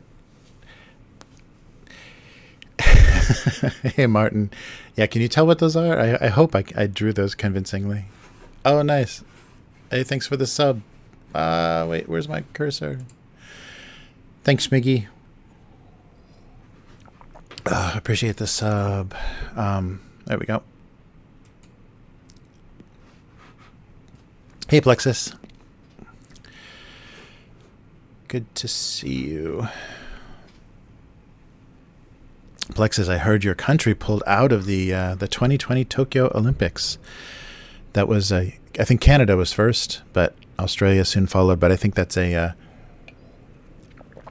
good move because it's going to keep the government honest about what's actually happening here. Thanks, Schmiggy Schmodler. Excellent name. But yeah, I think that's a. Hey, Pickles. Hey, Mr. Cactus. Thanks for the subscribe. All right, there we go. So, condoms and N95s. Hey, Shadow Ninja. Thanks for the subscribe. Yeah. There's no way. Wow, schools are still open. Yeah. Yeah, and the weird thing that they're doing in Japan is they're having sporting events. Like they had the spring sumo tournament, and I think they've canceled a lot of the baseball tournaments. They have like a high school baseball tournament, national tournament in the spring. The bigger one, I think, is in the fall, but it's a big recruitment time for the universities here. But they're talking about just when baseball season, when everything starts, they're just going to have no audience, no crowd, just cameras. So just a camera crews, a TV crews, so you can watch it on TV, but you can't actually go see it live. Yeah, thanks for the sub, Mr. Cactus. Yeah, the situation, Japan is kind of keeping it that way. They try not to talk about the bad weather here. So, and initially, I think, because of like that cruise ship that they let dock in Yokohama and stuff, they've been a little embarrassed about their response, or at least by the criticism. So just like they do with all kind of big disasters, national disasters, they just keep quiet about it and seem to be handling it decently. But the suspicion is, and I think the good thing about two countries already boycotting the Olympics is that they're going to pretend things are better than they are to make sure that the Olympics happens. And that would be ridiculous to endanger people, just to hold that event. I mean, it's one of those things. The Olympics, like, countries always lose money on the Olympics, especially if they do like a lot of construction and things. And Japan's already had their big, like, or Tokyo has already had their big, like, welcome to the world, we're a major city kind of thing from the 60s. So it's kind of silly to endanger people or pretend everything's okay. And that's the same thing people were, we still don't know exactly what's going on, because I think there's still the quarantine zone for a different reason, for radioactivity, the area, the houses and the areas around Fukushima, the nuclear power plants, there's still quarantine zones that you can't go into there, where people just, their car keys are still sitting on the kitchen counter and stuff.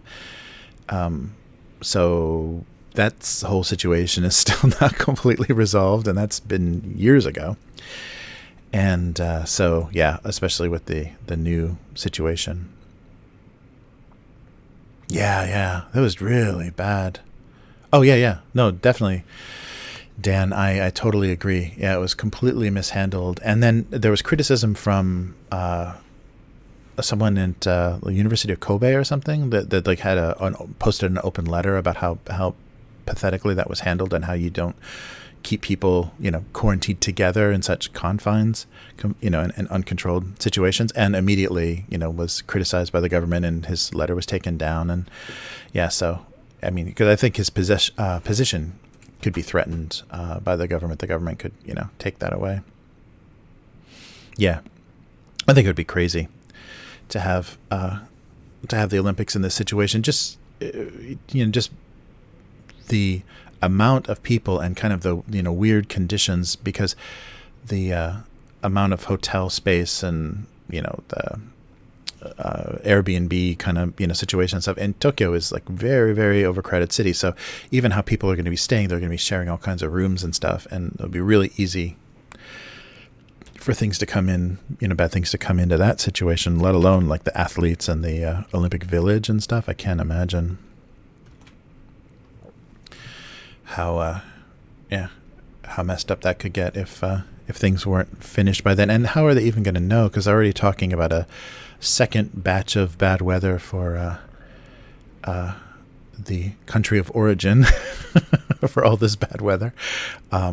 So yeah, we haven't dealt with anything like this before, so we are not going to know when it's over. And you can't trust a government that's worried about its losing face on the world stage to make those decisions.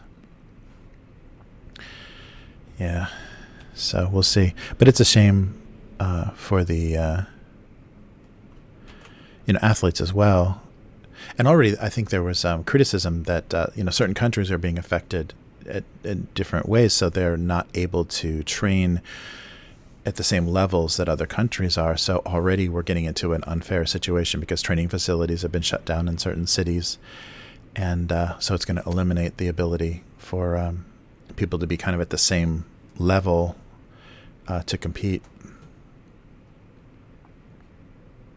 Yeah. Save face is all that is going on. Yeah. Oh, yeah. That's really true. Yeah, Fukushima is still a mystery. I'm really glad to be on this side of Japan. But they were even like after that happened, they were even detecting like radiation levels and things on the west coast of the U.S. Like that's insane. Yeah, I don't know. Oh wow. Yeah, it's a very well. That was the big criticism of Japan, is that they didn't limit travel to China until much later than anybody else did, and China read that as like or at least the Chinese public read that as like a gesture of like support. But I think it was just a political thing, because they were already having like, there were meetings or things that were supposed to happen, and if they would have imposed a ban, then it would have made it look like they were backing out of the meetings, the political meetings. So yeah, I don't know, but that was the rumor. Yeah. It's really, really crazy, and that was, I think, really difficult for the when Fukushima was happening. That was really difficult for the Western media to realize that they were just this government was not going to be forthcoming, and there was no way to get that information. And just because Japan doesn't come across as rough in handling the situations, they were a little quieter and gentler and more polite about the bad things that they do. Yeah, they didn't get pressed on it. Like there wasn't. People were frustrated. A lot of media outlets were frustrated, but there wasn't any like national or international outcry for them to release information or say what's going on.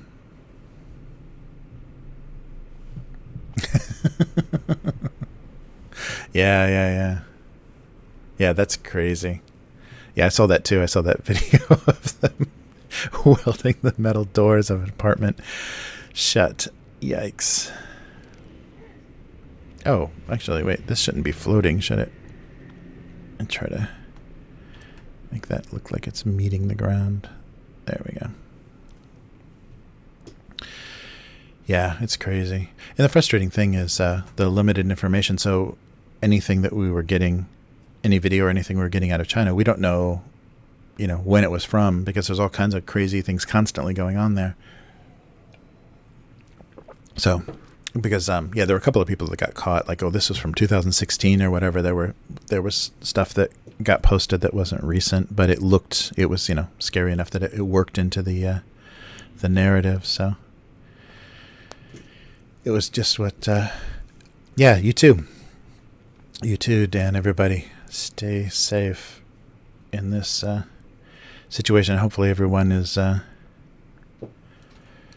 will be okay financially on the other side of this too. That's the other thing that's just crazy, and that so bizarre that the American government was actually going to, was considering, just giving a stipend, like a one-time payment to help cushion this time you have to stay home from work, all this self-isolating stuff, and it was refused by the Democrats. That's so bizarre. So it's making Trump look more socialist than anybody else.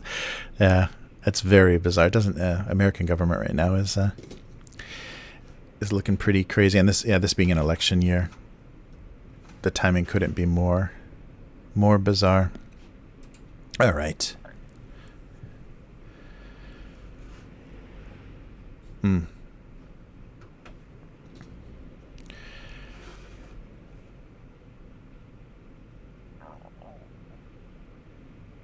Yeah. Oh, that's right. Because it tagged a bunch of, that's right. It was that typical, I did see that. That typical style where they start to, hide a bunch of things in there and say, well, if you want to pass this, then you're going to have to pass, all these, whatever that's called, all those little additions to, any bill that they make. They try to slip funding and programs and things in there just to, I hope not. I hope not. I guess I should get something to eat. Yeah, it is getting towards lunchtime. Oh, that's upsetting, isn't it? Yeah. Yeah, and I was gonna. Oh, yeah, that's right. Well, yeah, I should get something to eat right now because. Okay, well, I'll do that on camera because I can't drink on an empty stomach, and the other thing that I brought was something to drink, meaning alcohol. So I shouldn't have that on an empty stomach. This microphone is more sensitive than I thought. All right. Well, okay. I'm not going to switch over to the big camera because I have another for the convenience store. But I'll do a little convenience store thing while we're looking at condoms and respirators. And I'm just going to have a quick bite of lunch here. But yeah, this is a really standard, just like fried chicken and noodles from the convenience store. Nothing very exciting about it, but it's a really easy lunch. They have like sandwiches and stuff. And then, of course, all the Japanese style stuff. But most of that is not easy to eat. So I'll eat this on camera, but not huge widescreen camera, especially for K5. Oh, yeah. Oh, that's right. Yeah, outside camera. Yeah.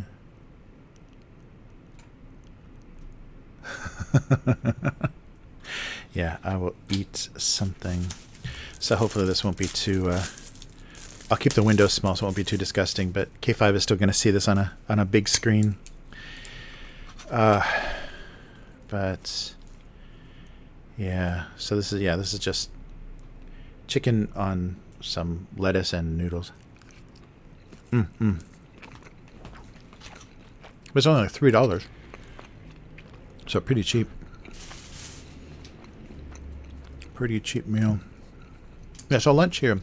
What's the thing? I mean, you can spend a lot of money on lunch, but you can easily eat for like $3 to $5 if you work in an office in Japan and get a pretty decent meal. You can get a really heavy meal for like $7. So that really beats the hell out of when we would go to like TGI Fridays or something. Something had a reason that they wanted to have a big lunch, and yeah, you never got out of there. Very cheap. Plus tip. And there's no tipping here, so even restaurants are cheaper. But yeah, a lot of restaurants have a really low price. Really low price menu. Yeah, about $3. Well, actually, cheaper than $3 US because it's what happened to the sticker? It was $298 yen. So this is like probably closer to like $2.50. Yeah, it's $298 yen. That includes tax. So it's probably close to like $2.50. So pretty cheap. Oh, sorry, I'm chewing into the microphone. Yeah,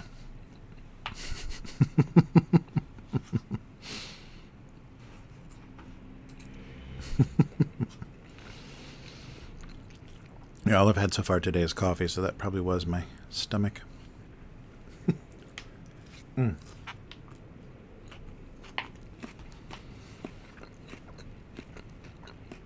these are rice noodles. So different from pasta, which is wheat, or the egg noodles sometimes I have. So really light.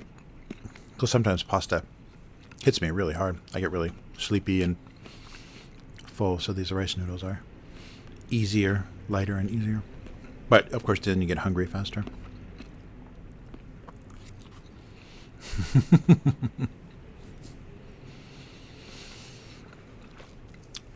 I've seen a couple.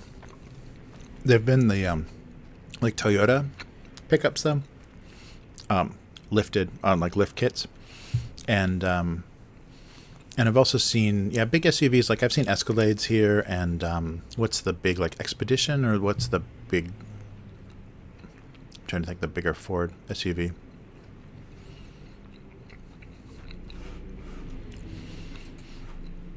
But I haven't You don't see a lot, and it's really, I mean, they're so expensive to fuel that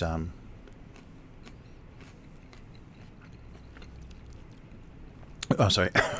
They're so expensive to fuel that you can't drive them all that much. And parking, I think public parking would be really difficult too because the spaces are so small. So you'd really be in trouble trying to park. Yeah, excursions. Yeah. Yeah, I've seen some of the bigger American SUVs. Oh, sorry, the bigger American SUVs, but they're pretty rare. And the big, the most common like larger SUV is the Land Cruiser. The Toyota does the Land Cruiser, and that's not really that big, but for American size. But in Japan, it looks pretty huge. And also I've seen a couple H2s around here. So there's some Hummers, which are ridiculously sized for Japan, and they are the left driving type. So makes it impossible. You cannot go through a drive. Well, I mean, I don't think they even fit through drive-throughs the size that they are in Japan. But yeah, getting everything from the wrong side is insane. Yeah, there's some really good. Well, I'm in the Kyobashi area of Osaka, and so it's not the really rich area, but it's a really good restaurant area. So there's a lot of good kaiseki and a lot of nice high-end restaurants that are kind of hidden and they're not so popular, so they're easier to get reservations. Like some of the more popular areas in near Umeda or Shinsaibashi are, you won't get reservations. It takes forever. They're really popular, but you can get some good stuff. But yeah, that's very cool. Yeah, you could probably just park over, especially the K cars here are very tiny. Yeah, that's right.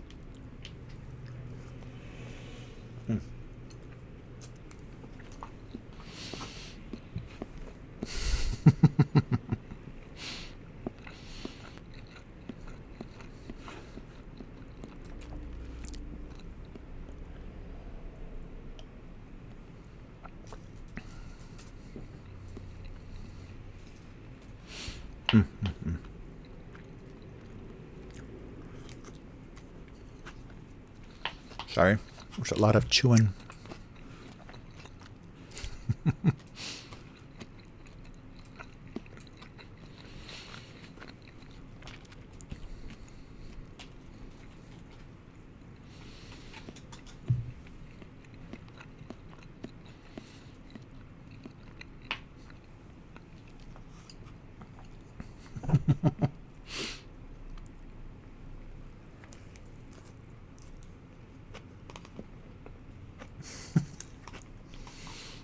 All right.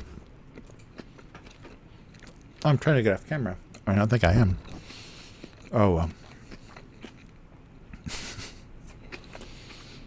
This is what everybody showed up for, right?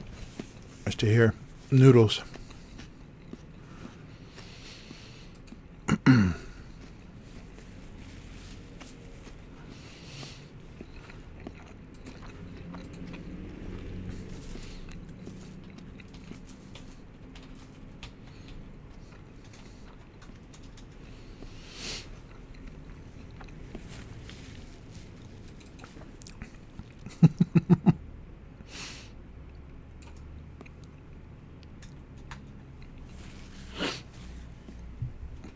Oh, man.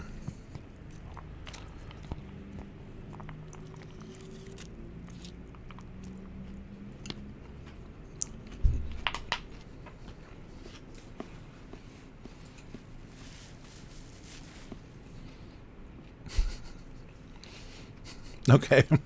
Thanks, Gabe.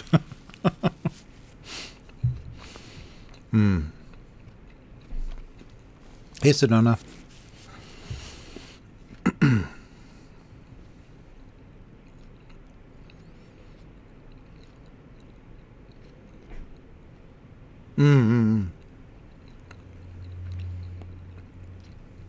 Oh, yeah. No, that's true. Yeah, Wagyu is pretty cheap. In Japan, much more affordable, like all, food that you can buy at the butcher or whatever it is. Yeah, especially a specialized butcher shop, it's very, very cheap. But yeah, you're right. That's why they eat it in such small amounts. So if they did bigger cuts of it for like a foreign market, like Americans, I think expect a bigger cut for like a ribeye or a sirloin, and a large cut is way too much. I mean, they literally just do grams. Like they do like 150, 250, 500 is usually like the variation. 500 is a lot. Yeah. You can get really good beef just in the grocery store. But you're right; it's really heavily marbled, so it's much fattier and but it's very tender, much fattier. But yeah, it's heavier compared to the cuts of American beef, and really greasy.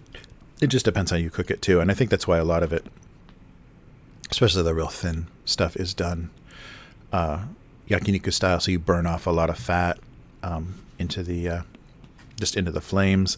And that's a funny part of yakiniku. Sometimes the beef is so fatty, you're melting so much grease off of it that it just catches on fire, and like anything in the center of the grill is just charred if you don't get it off there. Because there's so much dripping off of the meat because it's really, really fatty. Yeah, right.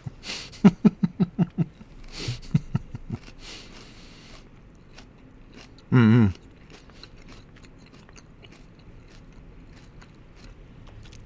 Yeah, in the store, usually like 100-gram increments.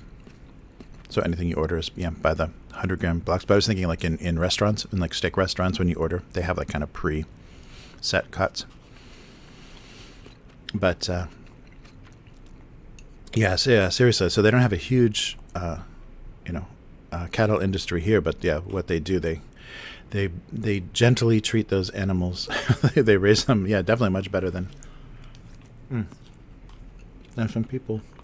Mm-hmm. Well, this might be a new segment, is me eating something from the convenience store. Mm-hmm. Yeah, before Hyphonics found me, I kind of sent you guys my way. I was only streaming for about an hour, so it was really easy to eat before or after and only just drink coffee during the stream. But now, damn, I get hungry. It's a totally different experience.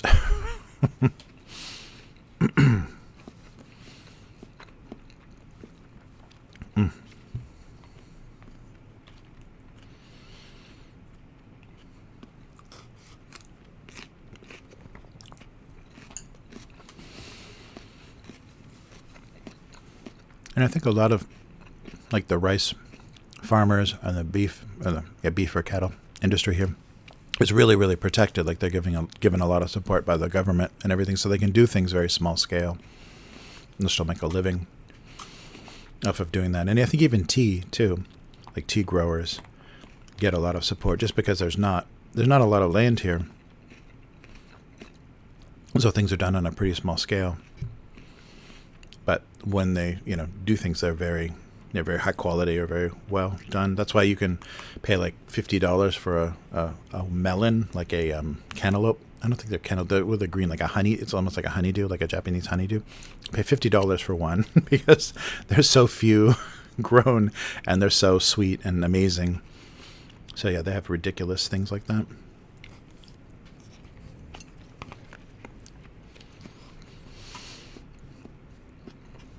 Oh yeah. I'm using I gotta bring the window up so I even know if I'm on the screen. Yeah, so I'm using the waribashi, the nicer bamboo ones. They break a lot easier now. But they usually, that's the default they give you. You have to ask for a fork if you don't want to deal with them. That's cool.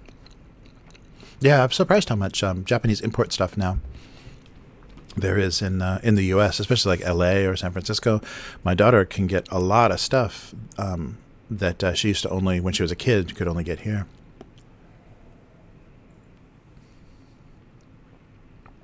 Ah, yeah, right.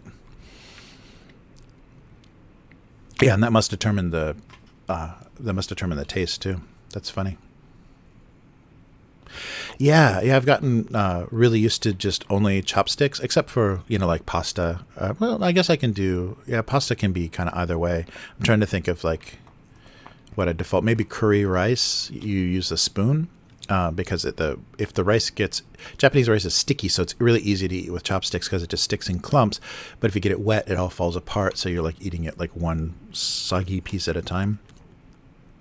But the thing I've noticed that when I'm really exhausted and I've been like doing a lot of drawing or doing something where my hands are physically tired, it's really hard to eat with chopsticks when you're tired. So I've had some dinners where I just keep dropping things and I can't, actually get things off the plate because I'm so exhausted. And I think that was in like Kill Bill or something, where like Uma Thurman, like her master kept like hitting her on the hands, or she was like so exhausted from the training that she was having trouble using chopsticks. But that's a thing that you actually, if you are too tired or really physically exhausted, it's hard to use chopsticks.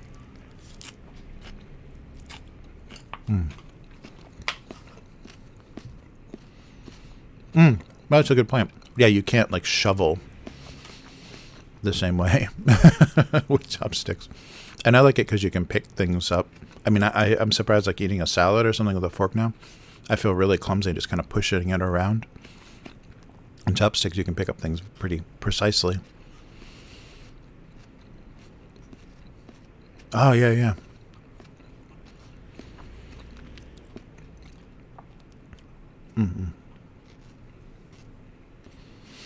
Oh, sure, sure. Oh, yeah, I guess I can talk about that. Yeah, so before the, yeah. So here I can show you and talk a little bit about what this is. So, in this climate of recent bad weather, K5, you are definitely the producer of this live stream because you help motivate everything that, every change that I come up with. Okay, so I drew this picture from my daughter, and I'll explain what this is once you see it, but it's my version of this thing. But, so here it is. Let me zoom out a little bit. So this is just a character, so kind of a yokai, which is like a folklore kind of monster. Well, let me see if I can size this a little bit better. Yeah, a little bit like, okay, so so recently during this current situation, they many illustrators and kind of graphic artists and manga artists and people in Japan started drawing this yokai, this kind of folklore mythical character. And this character is called an amabiye, which is kind of related to the, what is it, amabiko? But amabiye is this special monster, this like mythical monster. So think of this like Loch Ness Monster or Bigfoot or Jersey Devil or Mothman. So these are things that people believe in that have certain abilities or qualities and are very regional. They're very based on the areas that they've been found. So in Kumamoto during the kind of Edo period, so this is like mid 1850s. Supposedly, the story is that there was this lit object, or this glowing, coming from under the water in the sea near this small town in Kumamoto, and the officials of the leadership of this small town went to investigate, and what they saw was a creature that is described as, let me see what the description was. So they saw this creature. It had long hair, a mouth like a bird's bill, covered with scales from the neck down, and 3 legs. And it spoke to them, and it said that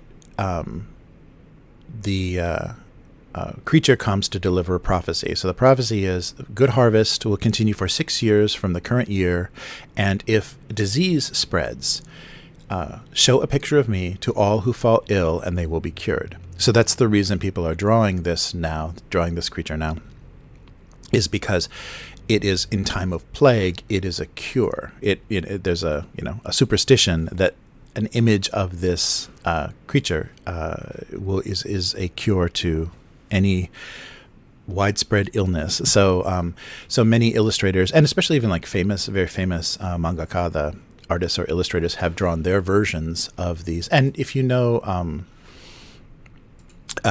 trying to think, I don't know the English name of it, but there's a very famous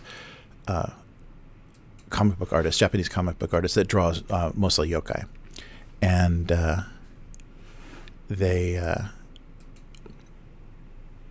so he does, like, almost the entire kind of bestiary of yokai in Japan have been characters in his comics. And so once this started coming out, all of the famous depictions of these characters started showing up. So my daughter was drawing it because she's off from school, and she asked me to draw one for her. So I drew this one, and what I was going to do after I finished the cartoon was just do it like an ink line and color this while we were on stream, because last time I just ran out of things to do. I didn't have anything left. So here is so you can see the kind of the bird's beak and the bird head, fish body. So it's kind of a mermaid. It's kind of a monstrous mermaid. Yeah, I think it's also described as three-legged mermaid that prophesizes abundant harvest or epidemic. And so because we were kind of in that time, it's suddenly become very popular. And so if you just search, and here I can actually put the spelling of that. If you just search Amabie on you can find the many images that have been posted recently. Oh, what's going on with my text tool here?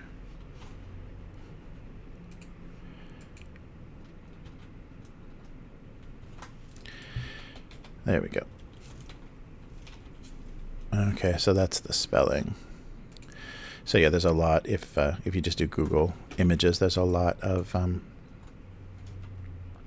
depictions now of that character. Oh, Photoshop seems to be hanging. But so I drew this. Whoa, for my daughter. What's going on? Yeah, I had a blue screen of death happen when I was getting set up for the stream, so I think my computer's having some memory problems today. There we go. But so I don't know why. Maybe because it's like an island, and it's a Pacific island, so a lot of superstition. But there's such a huge number of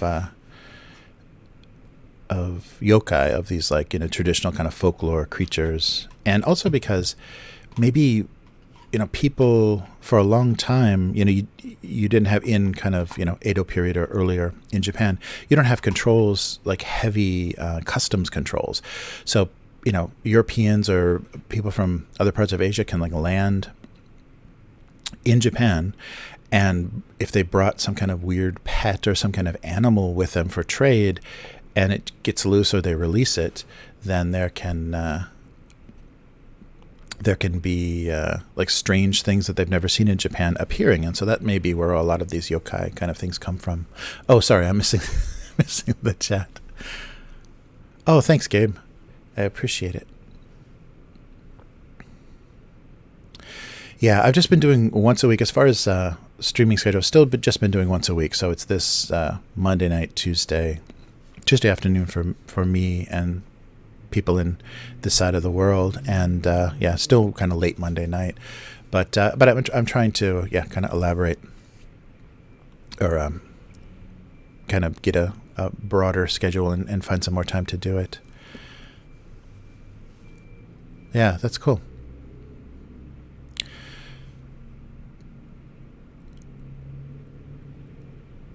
Oh wow, Knife Behind Back. I'm trying to think of who that is. Oh, that's funny. Yeah. Well, wasn't that the story about Picasso that he didn't have to pay for food? He would just, sketch something on the check and could basically pay for any meal with just a doodle when after he was well established. Yeah, I'm trying to think of that. Oh yeah. Well, there's the that Japanese illustrator. Who is it?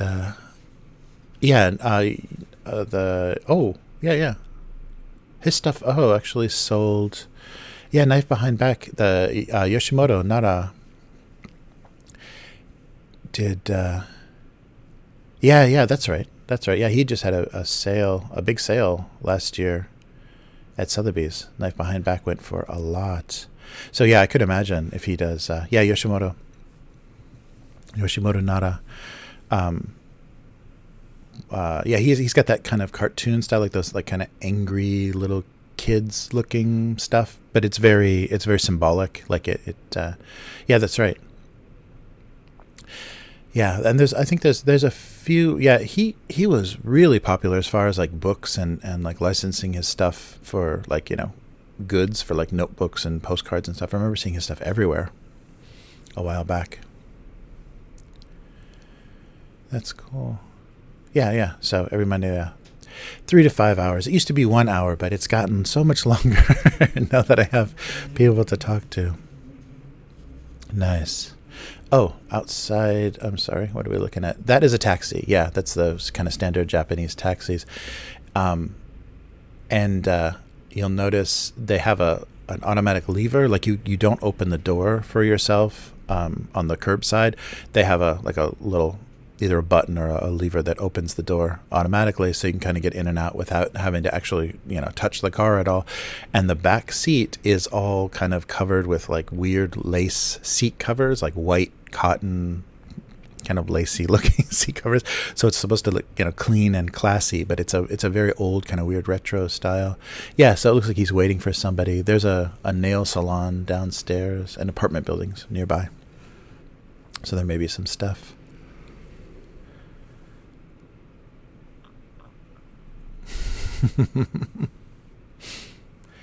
Oh, cool. Yeah, no cop, just a cab that's almost getting hit by a bus. Yeah, but they have a lot of the cabs are really older cars, like older model cars, and a lot of the drivers are very elderly. So it's funny, you'd think that they would know the city very well, but it's real common that you get into a taxi in Japan and you tell them to go someplace pretty simple and they have no idea what you're talking about. Oh, yeah. As soon as Universal Studios Japan gets back on track, I'll take you guys to Nintendo World. Yeah, that'll be awesome. If it's possible to get in there. I think though, with people, I don't know. Yeah, I'm wondering, once school starts back again, it should be pretty easy.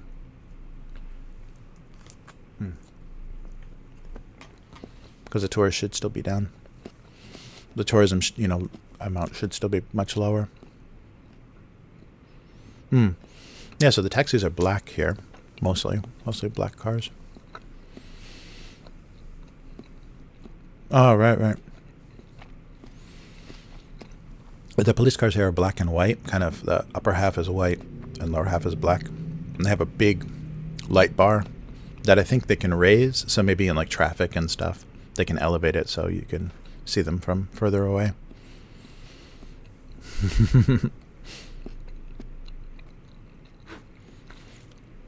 All right.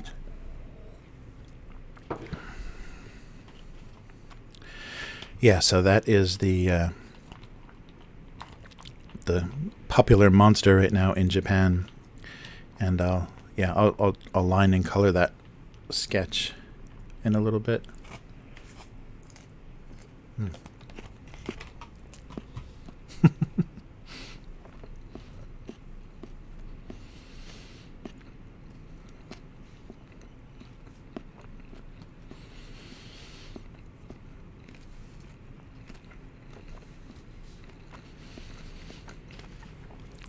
Yeah, I'm wondering what would be the best thing to do for Nintendo if I should record, if I should go there and record and then live stream and play it, play the video and kind of narrate it for you guys, or if I should try to actually do something like, well, I can do a combination of both, but do something live on the phone from there.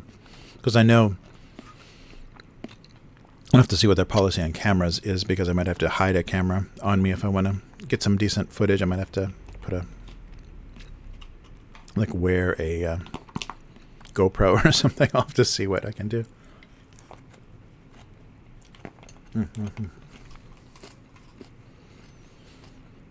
Yeah.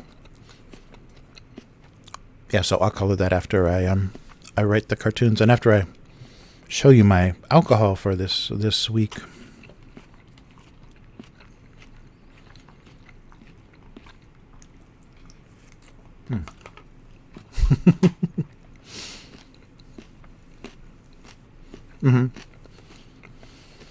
Yeah, I'm not sure what the internet connection is like down there, but I have a decent. My data plan is pretty huge here, so I can eat up some data if the Wi-Fi is no good.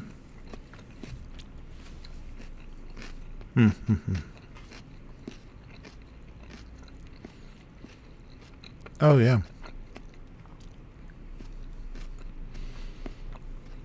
Yeah, they've done some kind of pop-up Ghibli. Well, the Ghibli Studio Tour. You can go to the there's like a museum, Ghibli museum, and you can also tour the studio, which would be pretty awesome.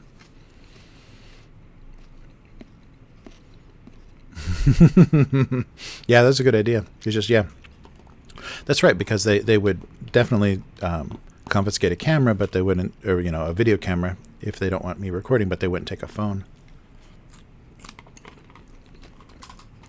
That's a good idea.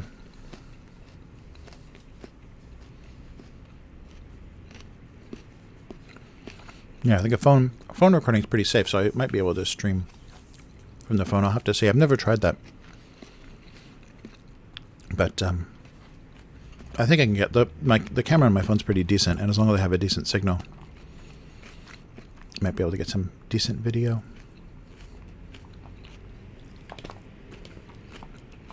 All right.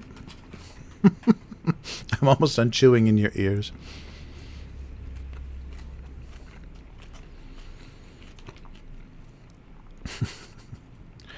Okay, so let me take a quick break and go to the refridge, and I'll do the convenience store. I'll show you my convenience store find. Yeah, Japan has their own kind of three big cellular companies. There's Docomo, SoftBank, and au. And there's also some of the smaller. There's some smaller companies now that are kind of competing, but they're sharing the same lines as SoftBank usually. I think SoftBank has a lot of Chinese investment. It's not super Japanese owned. But yeah, those are the networks here. So, but I think some of them have deals with the American carriers, so they can share networks. Like when you come here, you'll get roaming charges, but you can use their network on your phone. I will be right back, and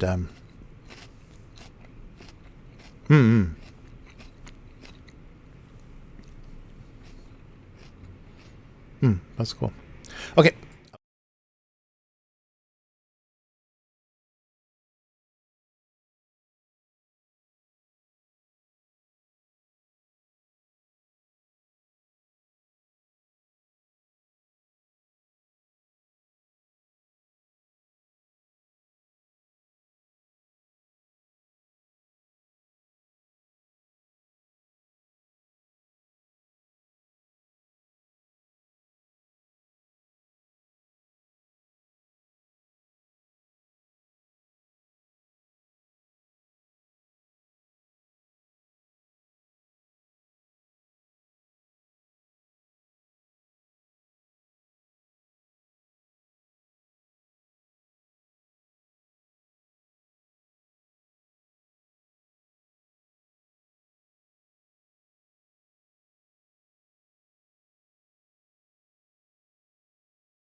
All right. Sorry about that. Thanks for waiting. So,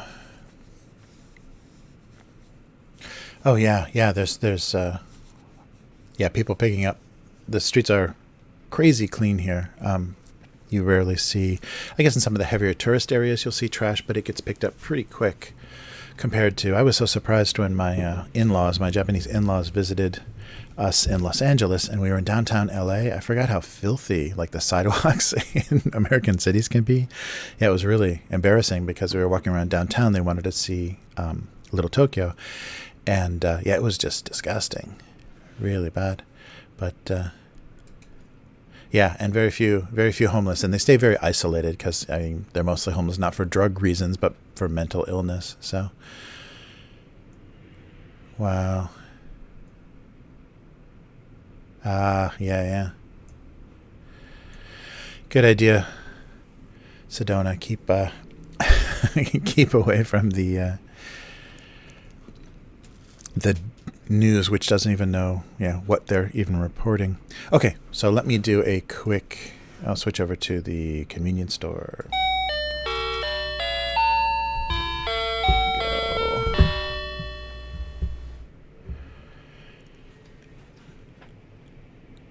All right. So I brought, so last time I had a highball, so like a pre-made highball in a can. And this time, it's another can with a weird texture on it. This time I brought a Chuhai. So this is a Pinot Noir. So this is like a Pinot Noir grape Chuhai. So it's just grape juice. So Chuhai is actually, so the alcohol that's in this is called shochu. And shochu is just kind of Japanese vodka. It can be made from almost anything. And so the chu in shochu is added to the hai of highball. So this is another highball. So technically in Japan, anything, I guess, with soda, alcohol and soda is a highball. And so I didn't know that. When I looked that up, I was like, oh, that's why it's called chuhai. I thought chuhai was kind of just imitating a Chinese sound or like, reading the Chinese characters, because the Chinese alphabet was adopted by Japan. Not all of it, but like 900 characters or whatever were adopted, which is like maybe half. It was adopted by Japan.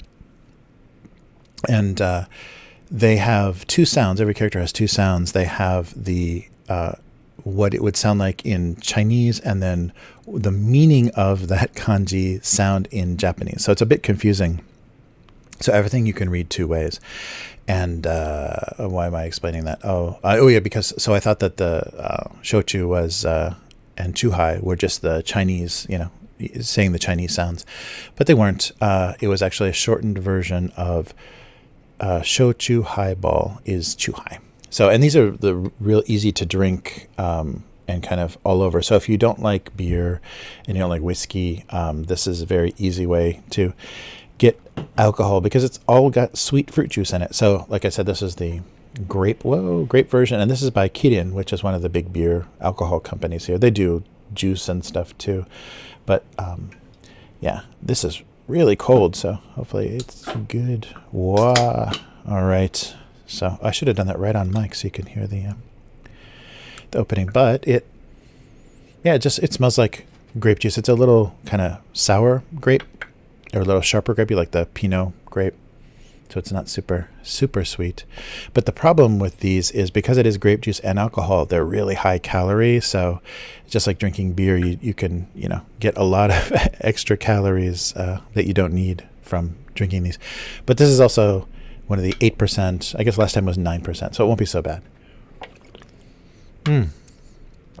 Yeah. Oh, and so this is the symbol. So this is the kanji for osake. So that means alcohol. So anything with this on it is going to have some alcohol in it.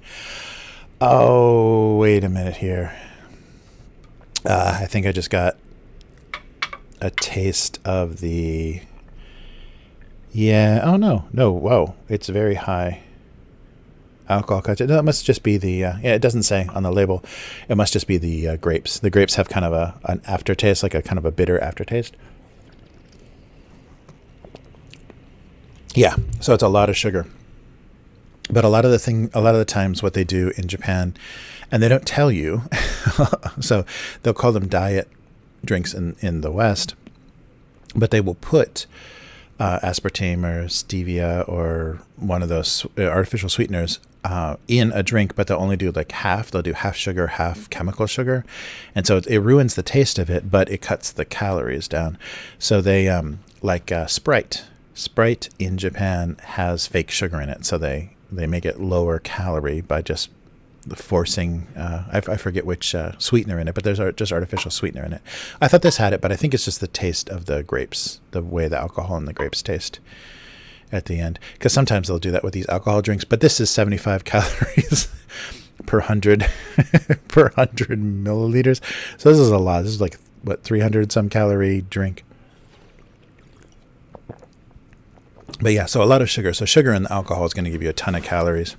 So if you pound these things all night, you'll probably regret it. But it's something that if so a lot of Japanese people are really lightweight drinkers or don't like to drink or don't like the taste of alcohol. So this is a good kind of social drink. So you'll see a huge section. So maybe as big as the beer section in a convenience store, you'll see the Chuhai section. And a lot of the beer companies also produce shochu, so they make these Chuhai drinks. So they're easier to handle for people that don't like to drink, because social drinking is a requirement. In Japan, you have to do a lot of forced kind of social drinking. So to find something that you like to drink is always good. But it's pretty good. The grape taste is it's real juice. Like, that's the cool thing is. And do they say? Well, it's only 1.1%. Sometimes these drinks will have as high as like 13 or 14%, like actual juice in them. But it's not fake flavoring. It's actual juice that flavors it, but just not very much. Well, yeah, that's pretty good. Ooh, dark taste is the label. So it says delicious Pinot Noir dark taste. And it is pretty heavy. Usually they're pretty light. Yeah. Most of the liquor stores, it's really weird, the certain brands that you can't get here. There's just kind of a random assortment. But yeah, a lot of the big, either the Japanese alcohol companies have partnered. So who was it? Suntory has partnered with the bourbon Jim Beam. So some of the big alcohol companies. So Suntory, the whiskey company, imports Jim Beam for Japan, and you can also get Jack Daniels, and Johnny Walker, but that's really weirdly limited. Like the stuff that's just everywhere in the U.S. It's just kind of random what you'll find. But yeah, you can get Hennessy and Jameson. They're kind of expensive though. The price is a little kind of import prices if they don't have like a distributor. So Jim Beam is super cheap here because they have the Japanese distributor through Suntory. But some of the other stuff is more expensive because it's on an import basis. I'm trying to think. Yeah, the like Grey Goose vodka you can't get. You can't get what was the other one? Kettle One. I used to like Kettle One. Makers. There's a lot of Makers mark here. So somebody must be distributing it because it's pretty visible in bars and stuff. There's a lot of Makers signs. But it's pretty random. What's not here, and it's just because a company hasn't picked it up for distribution.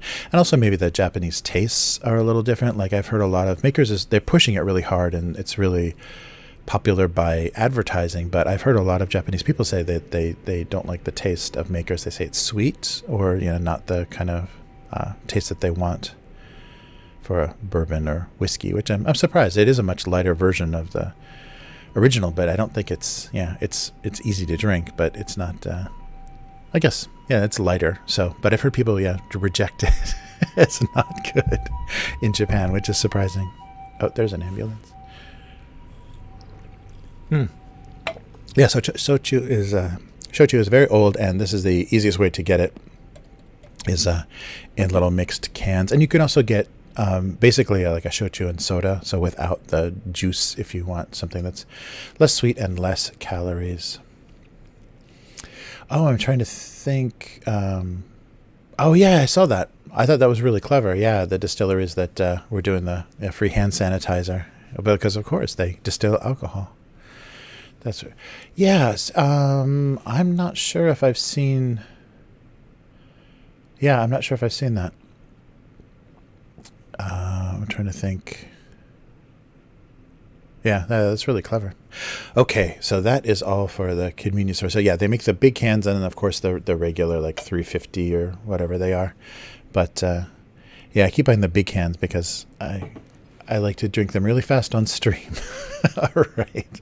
So back to the drawing writing part. There we go.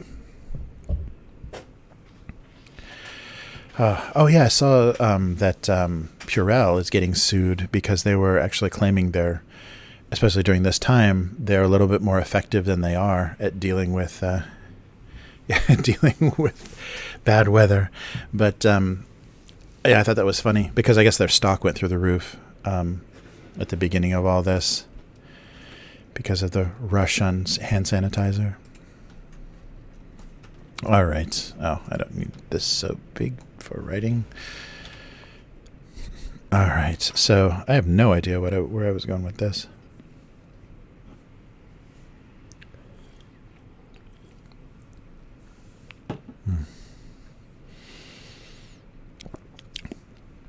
So it's school lunch. I'm not sure what school lunch.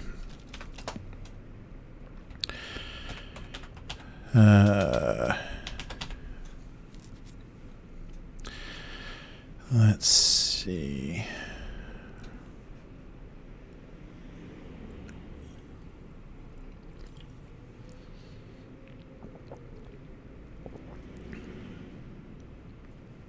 Mm-hmm.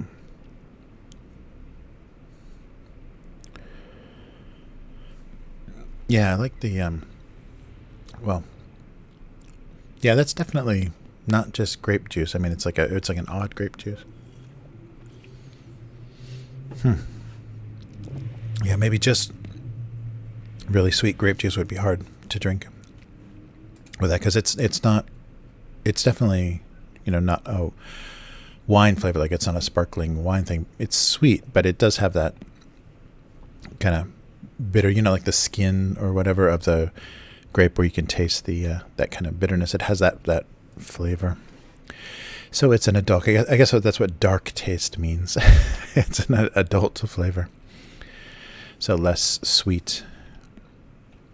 All right.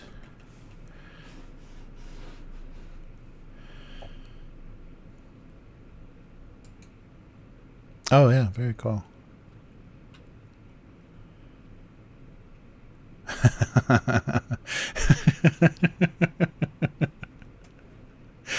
Yes. Well, thank you. I appreciate the warning, K5, at the very beginning because, yeah, I'm sure that's a thing that they're just waiting to. I mean, I'm not monetized or I don't have, I'm not partnered or anything. But no, I appreciate that. I don't want to get shut down. Oh, very cool.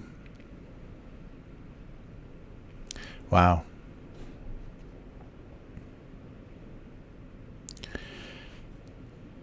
That's really cool to hear the kind of pulling together instead of people isolating, because that was the weirdest thing about hearing all the people doing the hoarding and the kind of panic shopping and stuff, is that's just, you're just looking out for your little group and you're not caring what that means for people around you. But it's cool that Americans are having that reaction that we're all in this situation together, so there's no reason to break up into little groups. All right, what am I doing here?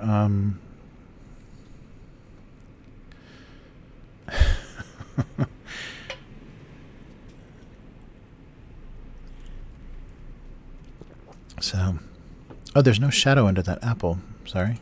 So I'm having trouble writing. I'm going to fix the artwork. Let's see. There we go. I think that's it. Otherwise...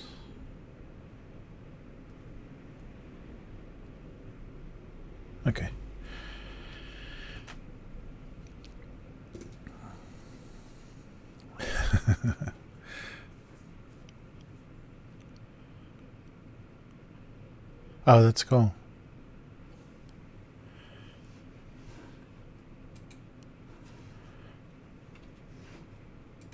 Yeah, I saw people were doing 3D printing designs for face shields, for like healthcare workers and people that have to work that need like total protection. So that's very cool that this is making people creative and generous at the same time.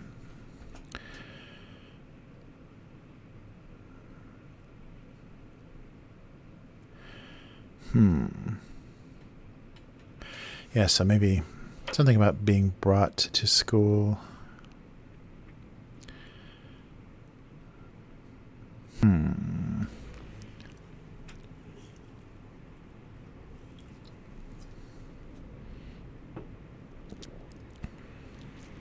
Or what was in the bag.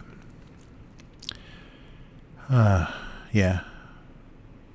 So did I put the greasy spots on the bag? To give some clues about what's in the bag. Maybe just leave it as it is. So something about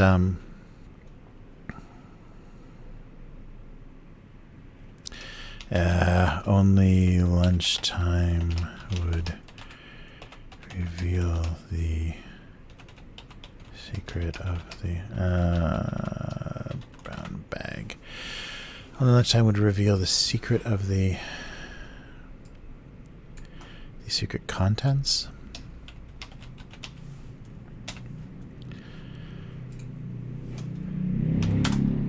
Whoa, let's see. Oh, what was that?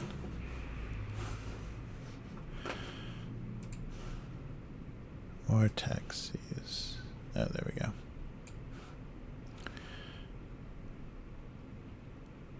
Oh yeah, actually, I did get a 3D printer. I was hoping to have time to mess around with it over the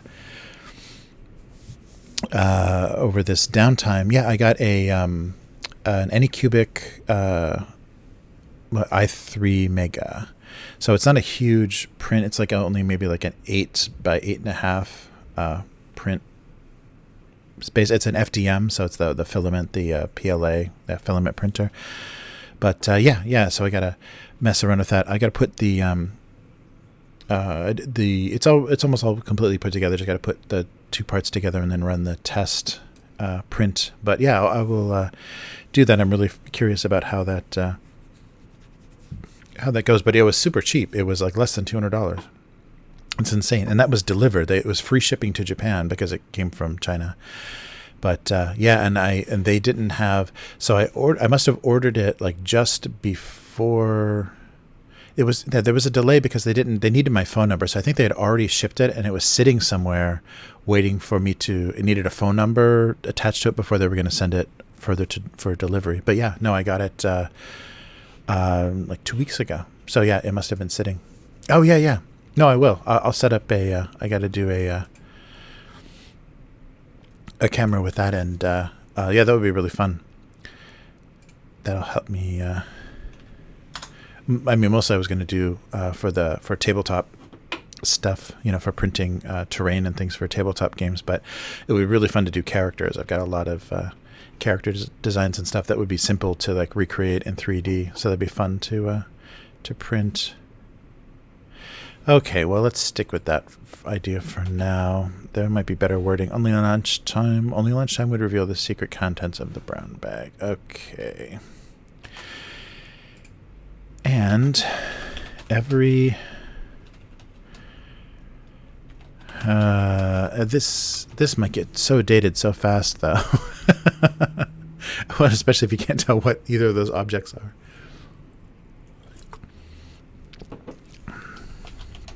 Own preferred protection, maybe. Its own preferred form of protection. Style.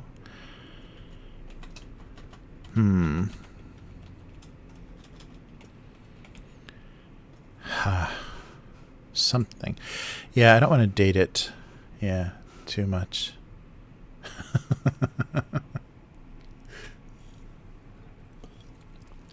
Okay, yeah, Hyphonics found me. I got real sick over the Christmas break, so I stopped streaming. And when I went back and checked, all of the views on my videos on YouTube were up over like 100 views, and they were like, the most was probably like 50 or so, but everything was 100 something views. And so something had happened, like somebody had found me, or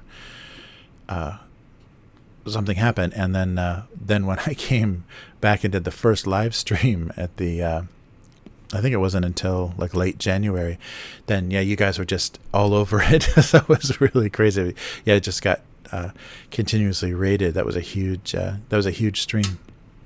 But yeah, but very fun. And I definitely got messed with a lot though. The birthday wishes and all that stuff. Yeah, I wasn't prepared for that at all. I mean, I am aware of that.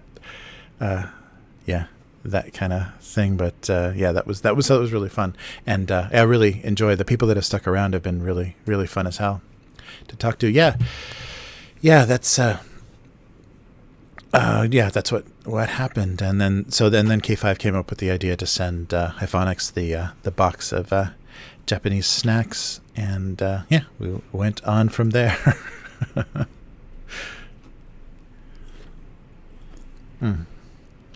All right. So, is there a way to not make this so dated?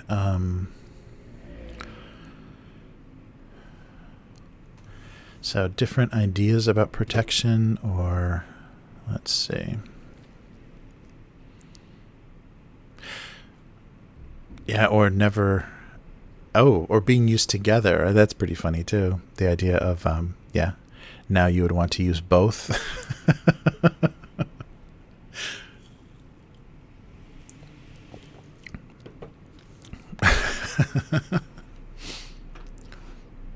Oh, hey, Gabe. Let's see. Yeah, I've been living in Japan for about 10 years now, and I live in Osaka. So this is kind of central Osaka. If the loop line, if the loop line is kind of the center, I'm yeah, kind of the southeast middle of. I'm on the this station will be on the loop line in the middle of Osaka. And yeah, you like that? Okay, good. And no, that's fine. I don't mind repeating anything, just in case there's new people watching. It's good to just kind of reintroduce. Yeah, I think maybe this might not date the cartoon as much if I talk about try to talk about They had never.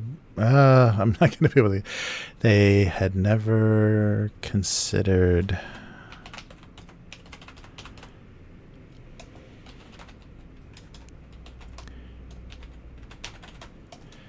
They never considered working together before. Did I say that better when I was talking out loud? Yeah, right. Required reproduction. Yeah, so this is the only way to socialize. They had never considered working together before. Yeah, that's required for reproduction. Oh man.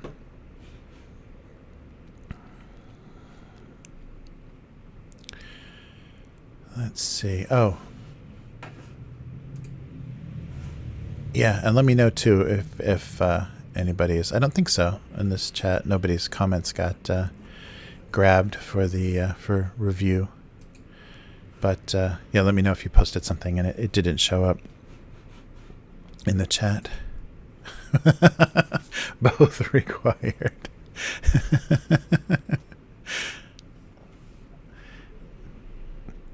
Yeah, I'm trying to, because I've noticed that I've done that a couple of times, like if I refer to something political or whatever, and like years later, it's just like, what was this joke? So I want to try to do something a little timeless.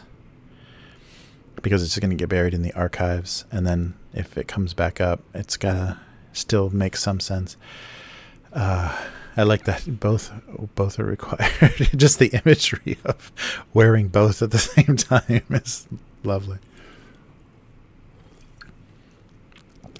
Oh, man.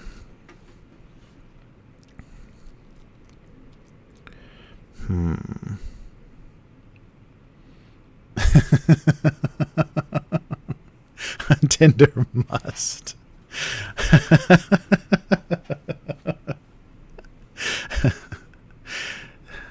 Definitely.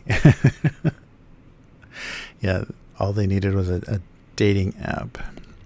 All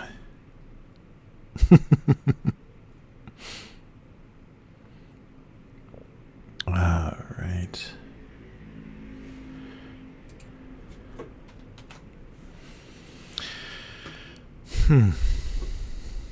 Yeah, so that reads enough like a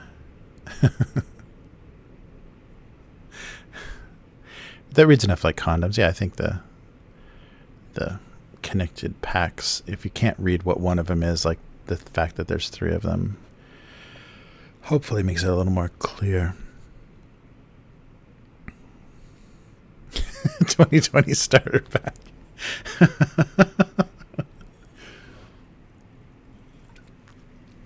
I can't even imagine.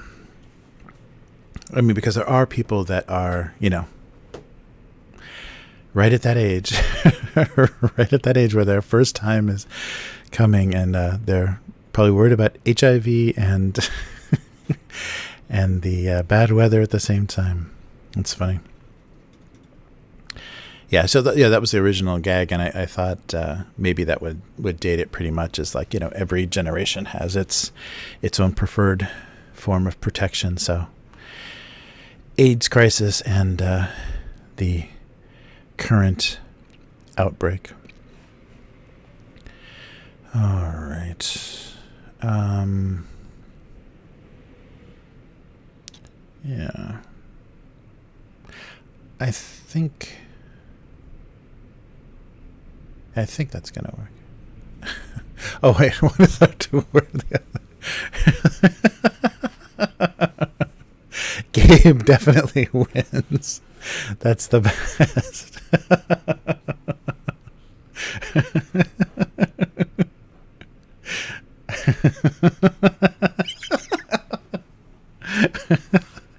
Okay, Gabe, I have to hire you full time to write these. I'll just draw them. You write them. That's excellent. Protection from death, protection from life is pretty awesome.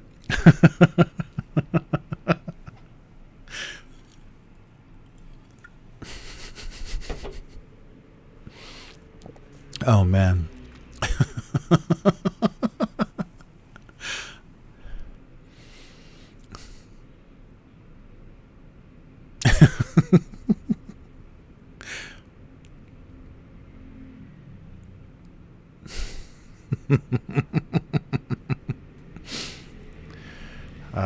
That's funny. Yeah, that'd be great to from one encounter you can have multiple multiple infections.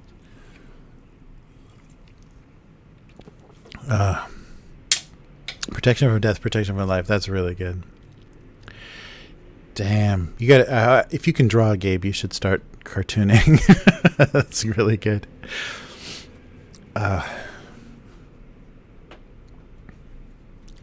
Yeah, that's definitely where this cartoon came from. Is like being over worried about drawing well makes it so you don't draw enough. But when I was drawing just with a permanent marker on paper, you just have to commit to those lines, and however it came out, that's how it came out, even if it looked a little awkward. And then if the drawing wasn't great, maybe the joke was enough to make it interesting. And I think that's what happened, is like they both kind of lift each other up. The picture and the words kind of make each other better than either of them on their own would be. And that's kind of how the gag cartoon works. Oh, thanks, Gabe. I appreciate it. Yeah, I've honed to this style from thousands of tiny drawings.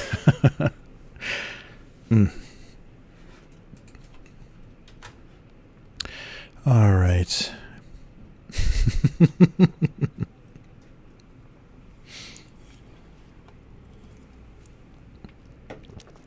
There definitely is not going to be, because I get, people try to write a funnier joke in the comments when I post these on Go Comics. There's not going to be anything as good as what Gabe wrote. You got to get on Go Comics and comment under these cartoons and blow everybody away. This is another one of the. I'm trying to make something mundane and boring more epic, but lunchtime will reveal the secret contents of the brown bag. Yeah, I think that's gonna have to work.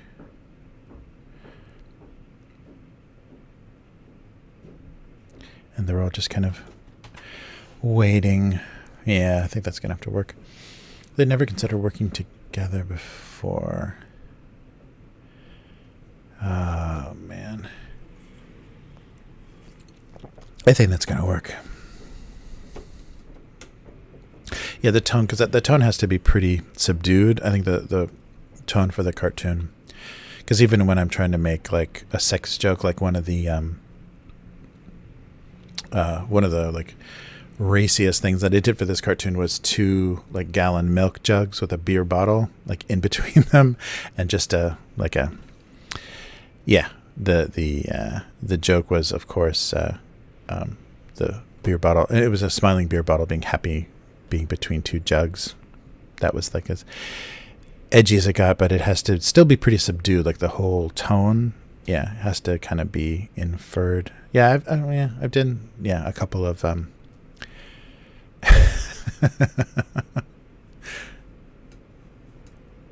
nice.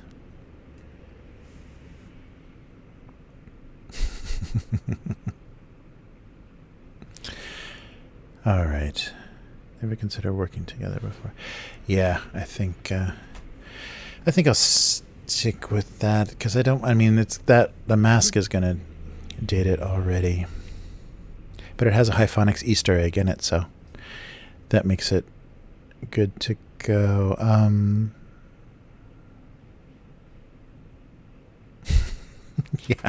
Yeah, that'll keep it at least timeless. Oh yeah, so Gabe, so I'm a syndicated cartoonist. So yeah, the Go Comics website is Andrews McNeil, Universal Publishing. So yeah, this is a syndicated cartoon that I produce. But unfortunately, syndicated cartoon doesn't mean instantly well-paid cartoonist anymore, because of the digital nature. So there really aren't a lot of publications printing new cartoons, and it's been that way for decades now. But I got syndicated back in 2004. Yeah, about 2004. And so they've been so I get paid to draw these cartoons, so that's why I like to do them on the live stream, because it keeps me on schedule, and they go up on the Go Comics site, and then they also syndicate them. It's mostly online sources, so I think like Yahoo and Google and stuff buy my cartoons. But but for 2 years, when I first drew them, for the first 2 years, I drew them daily, and they were purely as just a personal project and a hobby. But I printed some books and went to a couple of like comic shows, one in San Francisco and then the San Diego Comic-Con, the big one in California, and found an audience, and found out that people were reading them because I submitted them to webcomics.com and some of the sites that were listing cartoons.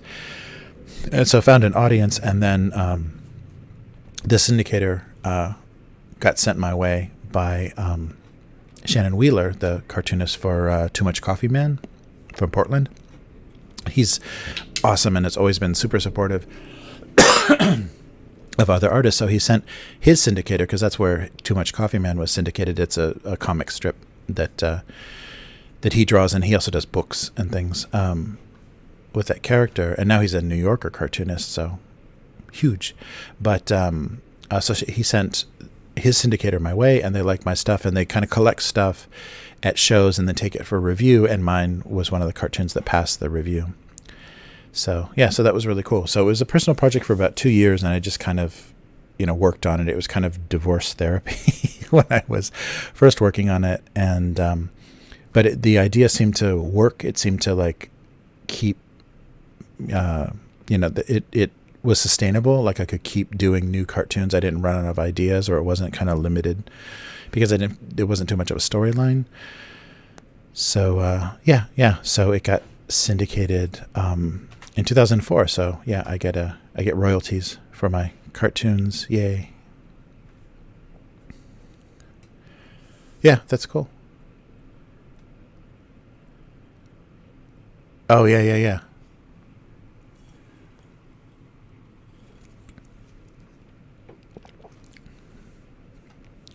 All right.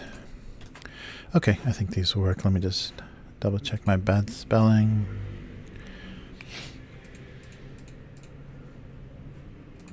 Good. All right.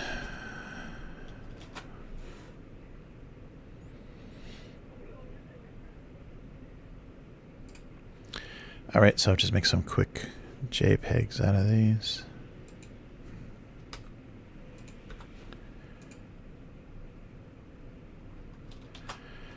Yeah, so I used to archive these on the main website, but it's probably worth sending the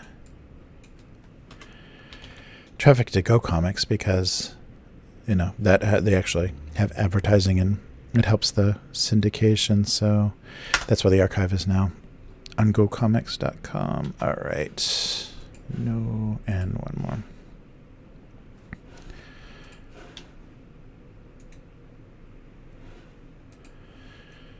All right.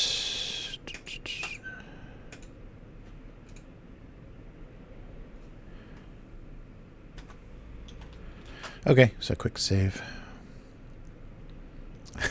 Best or bust. Okay, we need to work on a cartoon together, Gabe, because I can definitely draw. I can definitely draw what you're talking about. That's great. Dust or bust. Oh, man. Okay, yeah, that's right.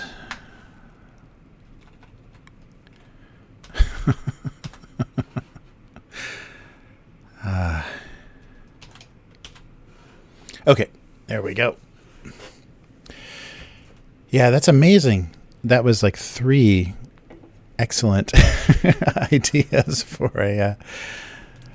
that combination of jokes. Damn. Okay, so now I'll just go through. Maybe I'll lighten this a little bit more. So here's the Amabie image that I did. Whoops. And I'll just show you just like kind of a digital ink and color kind of thing. I don't need whatever that is. Okay. But I'm not sure. Let's see. Let me try the brush and see how this looks. So I'm gonna, yeah, there we go. Going to ink it on one layer so that I have these black lines isolated, and then color it either underneath or on top depending on what I need to do. I think I want to make the hair flowing a little bit more, so I may redraw some of this. It looks a little stagnant. But, and then I think I'm going to also, so I'm not getting a great thick to thin line variation. So I may go back and play with some of the line thickness. Yeah, like here. Ugh. There we go. Yeah, with that restart, when my PC crashed, it definitely messed with the pressure sensitivity again. Now it's like super sensitive, where I was having to press really hard and turn it up before. Yeah, I really don't like the fact that Windows is so fussy with the tablets. Wow, I can't get it.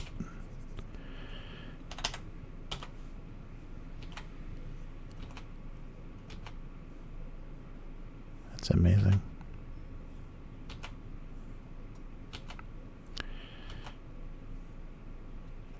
Yeah, I think, well, I'll just keep going and see what I get.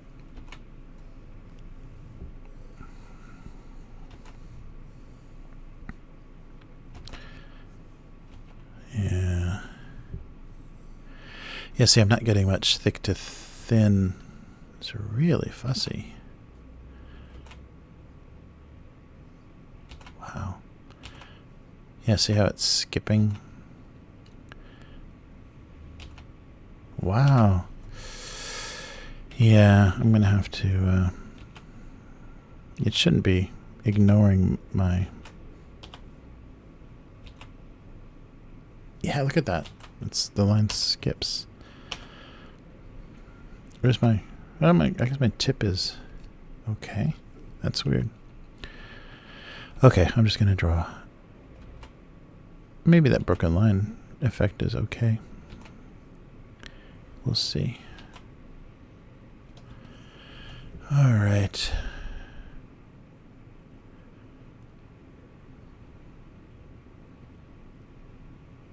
Oh, cool.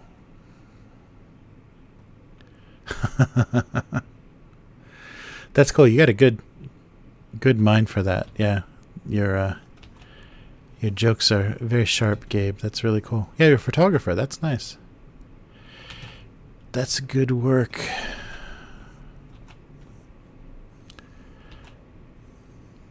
Oh, thinner. Oh, yeah, that was fine.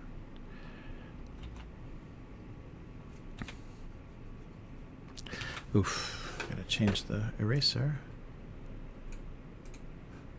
There we go.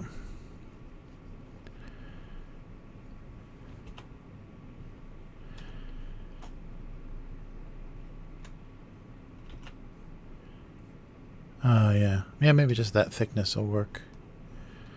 Yeah, we'll see. Yeah, this is what I'm worried about too. I want to stay really thin with these scales.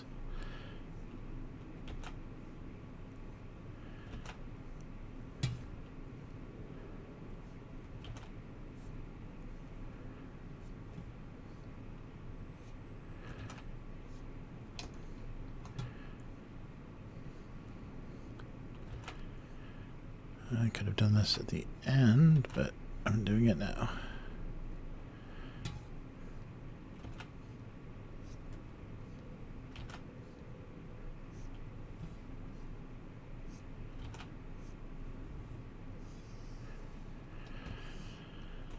All right. Oh, actually, it needs to be here. No, that doesn't make any sense. Go.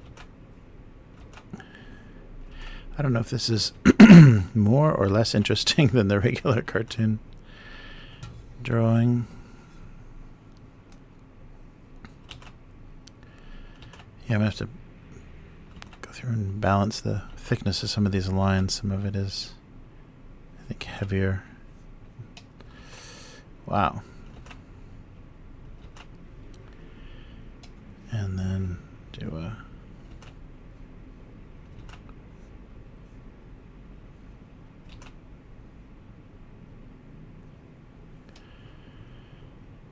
I'm not going to do that black. Cool. Oh, cool. Yes. Yeah, I think everybody's schedules are getting screwed up. Oh, yeah, hey, K5. The traffic jams are definitely a thing in Japan because their freeway systems are so small. Like, they're so inadequate for the number of people traveling. So during the holiday seasons, because everyone has the exact same holidays, because you only take national holidays and, the days that are given. People don't usually take off paid vacation here if they can help it, because they're so worried about their position at the company. But you just sit. It's kind of like if you've ever well, this is a very specific example, but if you've ever driven from LA to Las Vegas, the 15, that one 2-lane freeway, or not 2-lane, it's 4-lane, I guess, freeway gets really, really backed up for people coming back, like people that went for the weekend or coming back on Sunday night. So you just kind of sit on that freeway for a long time because it's the only route. There's the Pear Blossom, that little 2-lane highway that cuts through all the little desert towns, but that's pretty dangerous because you have to sit behind trucks, and if you don't sit behind trucks, then you die. So there's like flower wreaths all along the Pear Blossom of all the people that tried to pass trucks and couldn't do it on the 2-lane freeway. So you get stuck on the 15 coming back from Las Vegas on the weekends, and yeah, that's pretty miserable. But that's Japanese traffic. Like the first time I got stuck in that's exactly what it felt like, is too little highway for too many passengers, or too many travelers. So try to make the eyes a little more, just kind of, I'll fix it with color, but a little more cosmic-y looking. Yeah, I think that'll work.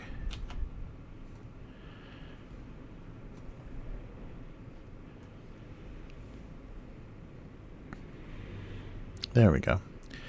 Getting a little bit.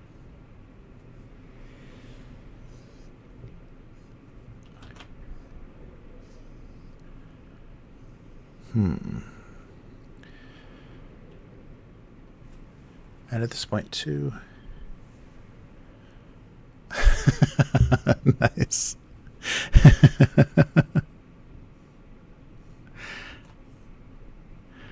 Yeah, Hyphonics has some great ideas, like great concepts for streams. It's crazy. I love just seeing the thumbnails of what he's up to, because it's like, yeah, it's good concepts.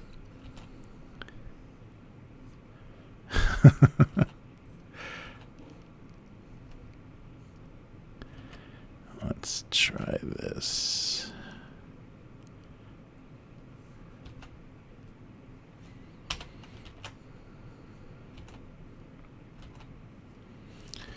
All right, so maybe this line.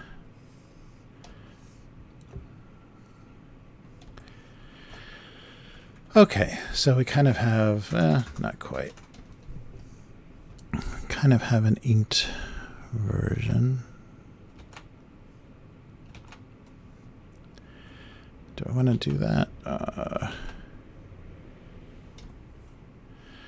Actually, I think I just want this to connect.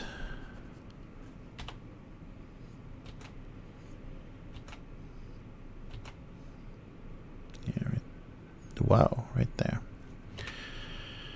Okay, and so now that I've kind of put lines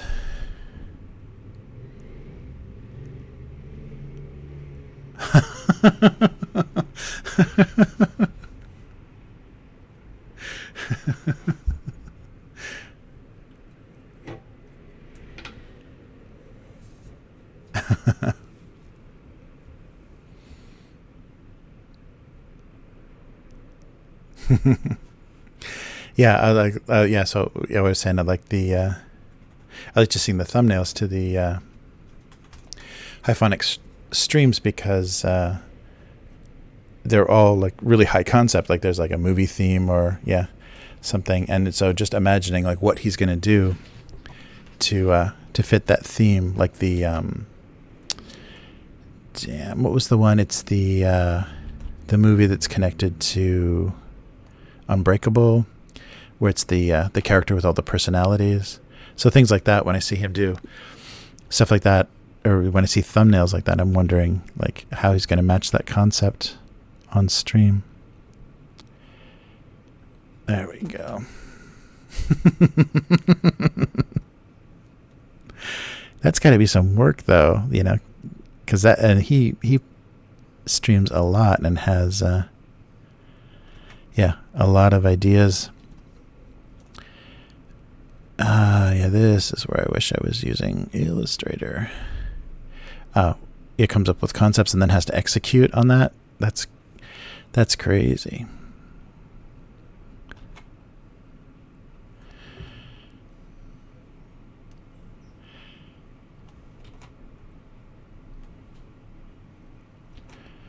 Let's see. So I'm gonna make this thicker down here. Yeah, so now I'm going back, and everything that I kind of failed to do with the thickness of the line, I'm going to just kind of make up for by going back over. And just so everything feels kind of balanced. And thick lines give stuff weight. So the kind of difference between thick and thin is very American style cartooning. I noticed that in Japan they do really thin line work. If they don't do heavy brushy looking stuff, it's really super thin. A lot of Asian illustration is like that. So it has to be really precise, and that's really annoying because then you, as you can tell, I'm not a precise draftsman here, so it takes a while to get a line that I like in some cases. But yeah, and the other thing about Japanese manga that's so amazing is they don't reduce. So most comic book artists work on pages that are like 11 by 17, or they're pretty large panels that are then shrunk, so you get almost like a 50% reduction, so it tightens up your lines and makes everything look really crisp and really clean. And Japanese manga are drawn at scale. They draw 1-to-1, so it has to be perfect. So that's amazing. So if it looks slightly bad, that's like still 10 times better than what American comics are drawn at, because they have the advantage. So you see how you can see some of the irregularity in my line, but then when I reduce it down, it gets much tighter and looks more balanced, and that's the trick that a lot of American comic artists use. And in Japan, you don't have that trick. You have to draw it well at the resolution that you're printing it at, because you're doing it at 100%. You don't get that advantage. Yeah, I was really surprised when I saw the originals of Japanese manga. They are not they are exactly the size that you see them printed. And the sad thing is, though, if it's not something that's becomes famous and gets reprinted in a nice archival way, it's only ever been printed on just cheap pulp paper. So you never get to really appreciate the line art, because the pulp paper doesn't take the ink very well, so they really lightly ink. Like the weekly manga here are thick as telephone books, but the amount of ink is really light, so a lot of the line art is fucked up. It's all broken because there's not enough ink on the plate when they print them. But that's intentional, because it's low cost printing. Yeah, that was the first big culture shock. The first time I was in Japan is when I saw somebody leave a weekly manga just on the seat of the train, like intentionally for somebody else to read. Although in this weather season, I don't think people are doing that anymore. But that was amazing. Like, manga is such a shared thing, and once you've read it, you've read it. You don't like collect it. Like, you don't have a shelf full of the weeklies, because the weeklies are printed on pulp, so very cheap. Just printed just well enough for you to read, and so of course you just pass it on to somebody else. And they're really cheap too. They're like 300 yen, maybe a little bit more now, but like 300 yen a week for this much, this many comics. Yeah, it's amazing. All right.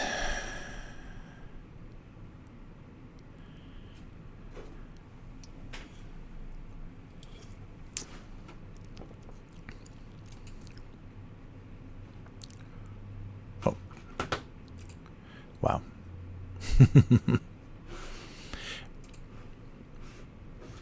All right. I think we're getting there. I think I'm going to do the lines in the hair with the coloring. I think I'll just leave them flat like that. Hey, Gabe. Oh, Gabe, thank you so much. I appreciate the donation. That's excellent.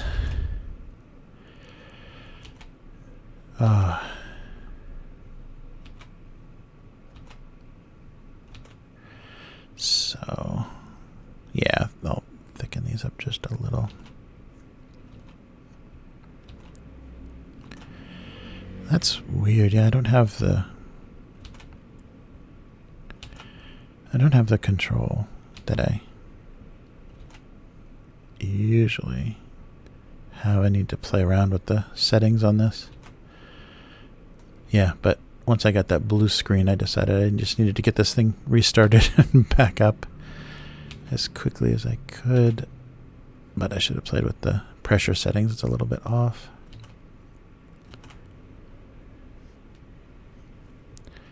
There we go.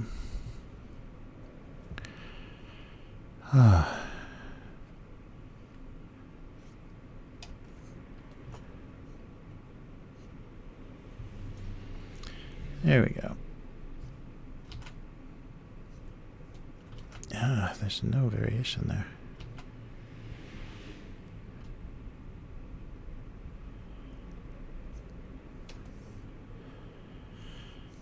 All right, so let's back out a little bit and see. Thickness-wise, I think I'm gonna do some eyelashes. Why not? There we go. Okay.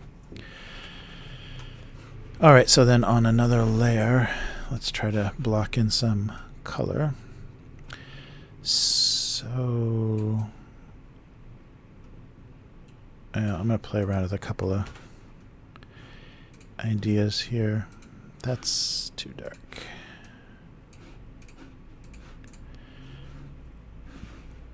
Oh, that's right. Wait a minute. There was one more. Oh, okay. All right, there's one layer underneath.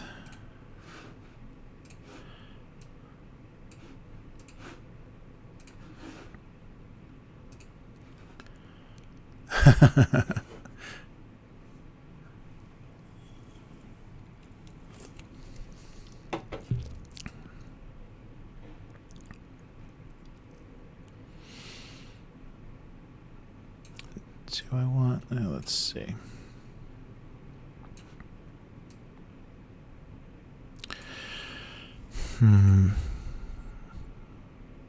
I might reverse this. Yeah, that needs to be really light.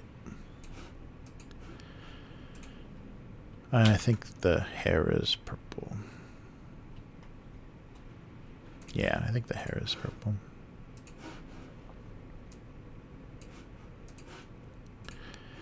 And the body can be that, oh, that light blue that I just lost.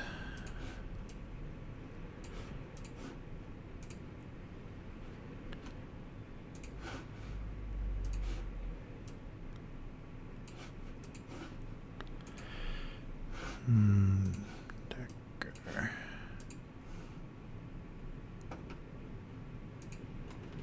Oh, and that's something that I'll play with later, is kind of lightening the whole thing with a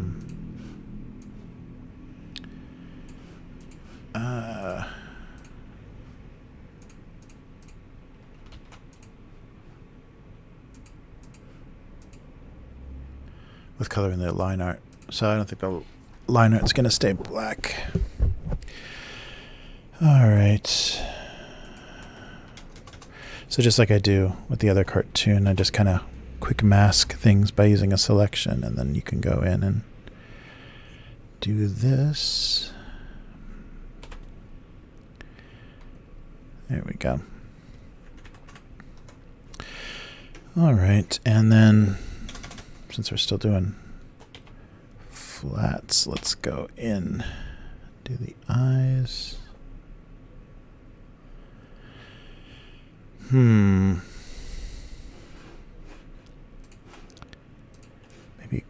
if I can come up with a good green, like a emeraldy green. Something weird that would contrast. I don't know. Yeah, maybe. All right. Oh, no, really? What's going on?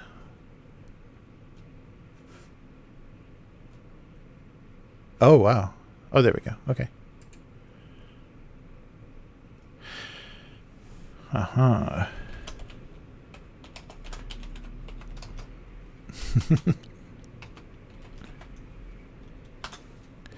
There we go. Yeah. Twitch chat should be going. All right, so here's flats for what I have done. Then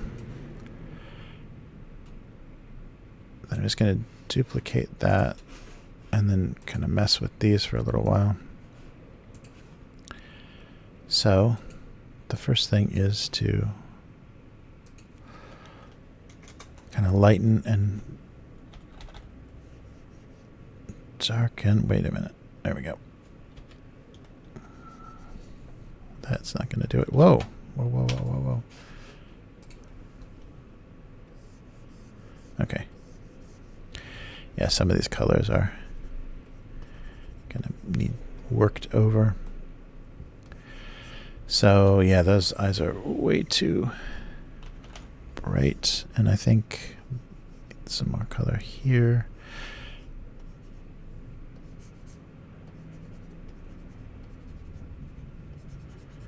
I think I need to turn this up. Yeah, actually, this might be too subtle. I'm going to need to just do bigger shapes on top. Yes, I think so. Yeah, let's see how dark I can. Yeah, see, because I can't get very dark. It's just getting more saturated is all. Well, let's try some shadows first.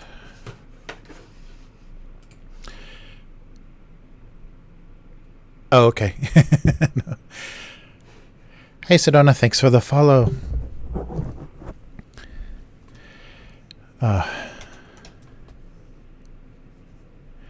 Yeah, so let's just try the just blocking in some shadows first. So we see kind of where everything is falling. So I think these are going to have to be like shadow underneath, and I may have to change the color of the shadows. And I think I need to make these not iridescent, but some kind of multi-colored, multifaceted color so that it makes sense.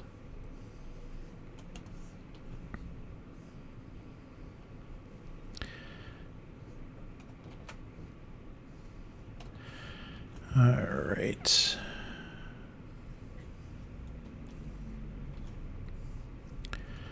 Yeah, I think I'm just going to have to block in lighter colors instead of doing that. Okay, so doing that usual thing. This needs to go behind here. Yeah, I don't think the... because I want this to be kind of bright and aquatic looking, I think it's just going to have to be big, flat shapes.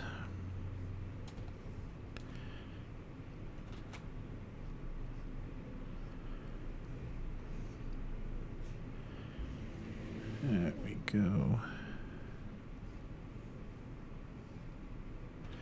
Nah, not too much of that. Maybe this.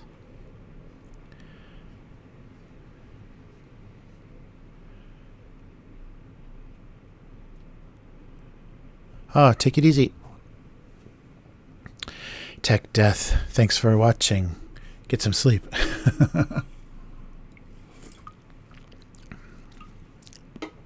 Oh, that was pretty good. It doesn't feel like 8%. Although I don't think I drank it as fast as last week. But, yeah, that's pretty good. All right. So, yeah, maybe the...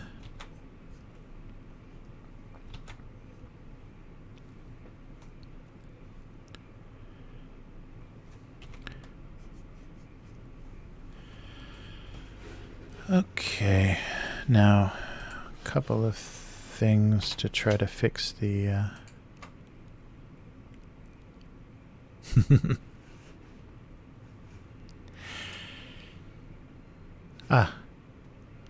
yeah, take it easy. Thanks for watching.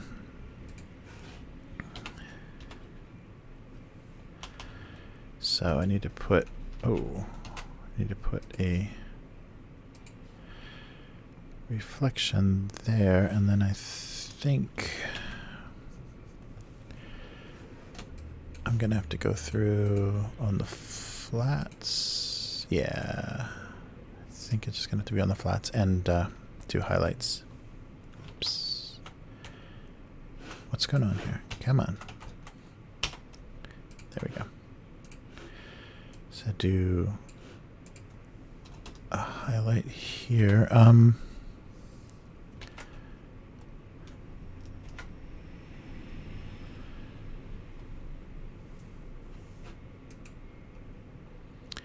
I guess I should be saving this before it crashes. What's going on here?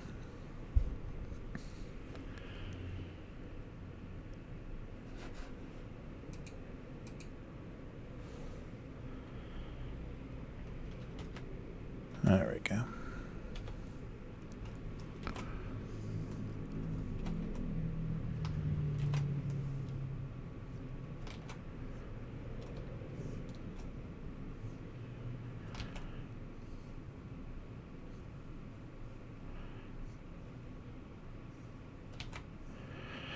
All right.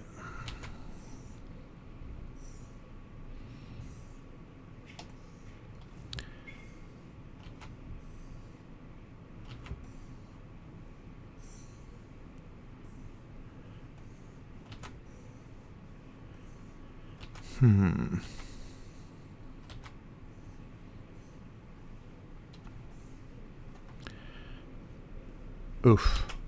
Oh, that's right. That's light purple. So just kind of blocking in. I think those, put some pink or something on those lips.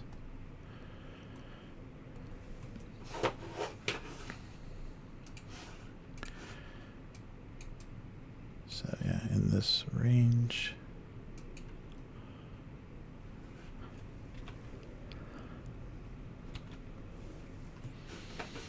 And just make it more of a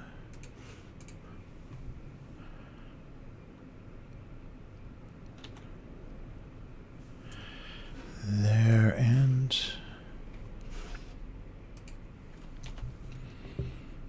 oops. Oh. Wow, I talk even less when I'm doing this kind of work.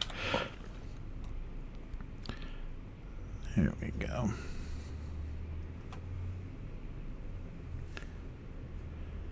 So I think this I'm going to have to play around with a little bit. Let's see.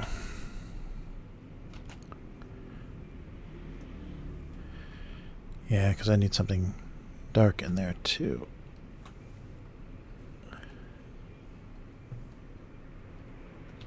There we go.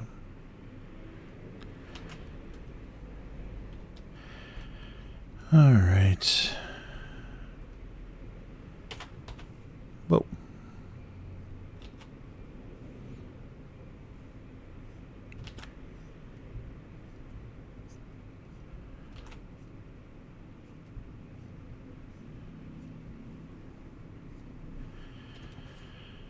Okay.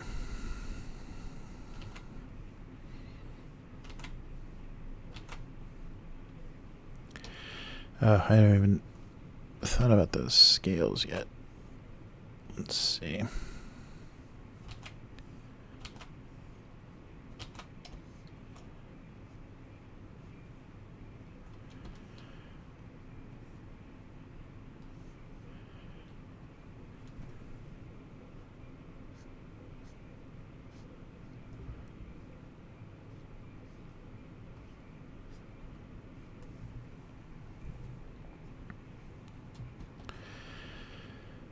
All right.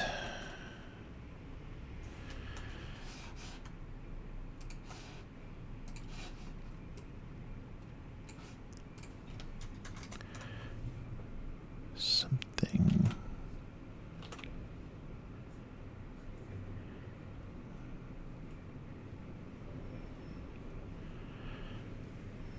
All right. What am I doing with these scales? Oh, wait. That's all on the wrong layer. Okay, wait a minute. Let's put these somewhere else. Okay. Let's name some of these layers so I don't screw it up.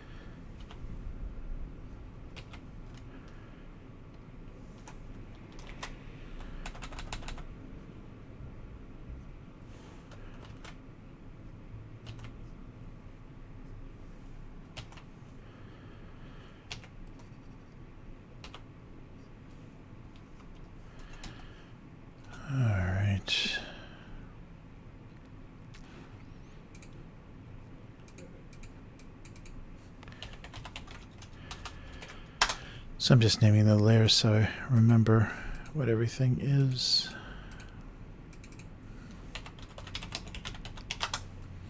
So I still have this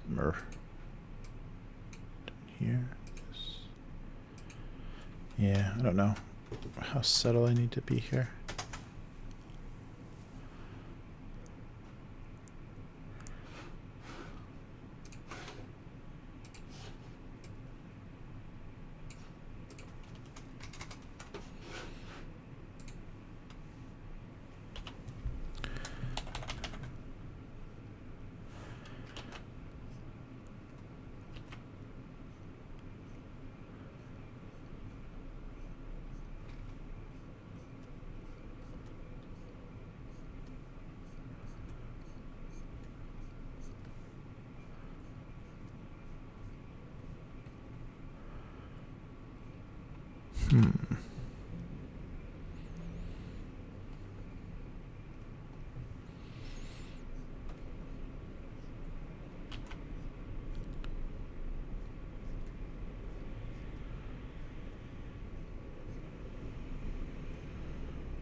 And one more. Not too blue.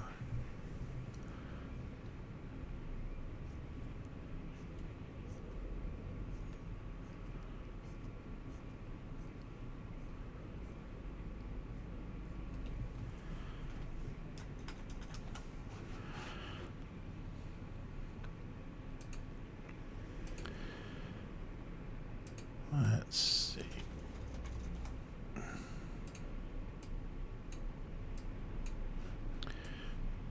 Or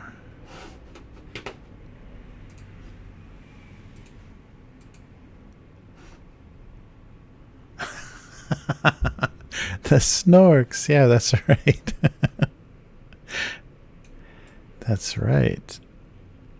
Weren't those the aquatic Smurfs? I think that was the intention, is cash in on all that. Lucrative snork money. Or Smurf money. The underwater Smurfs. Yeah, I don't know if it was the same designer or not.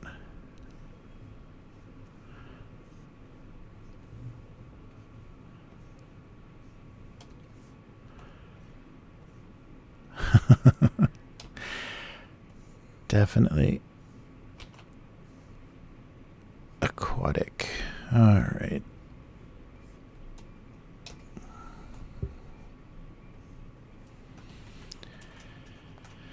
Let's see. Yeah.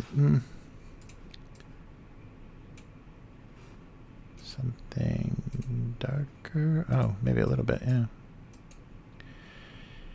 And background.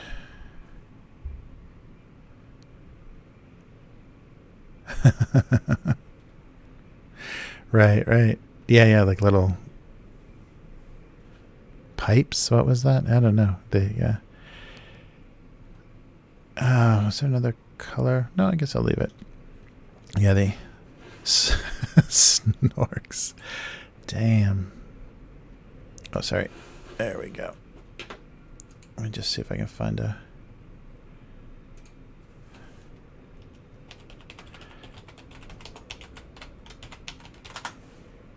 something to draw from for underwater. Yes. Might have to play with the color on this. Oh, no. Oh. Okay.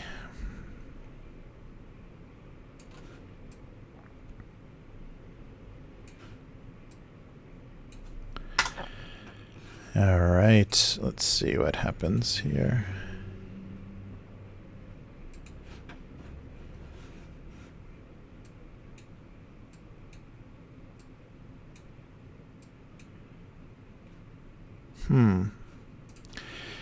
Yeah, I think that works. Wow.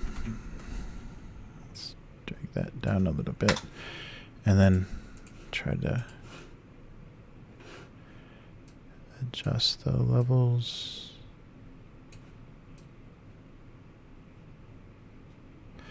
I don't want it too saturated.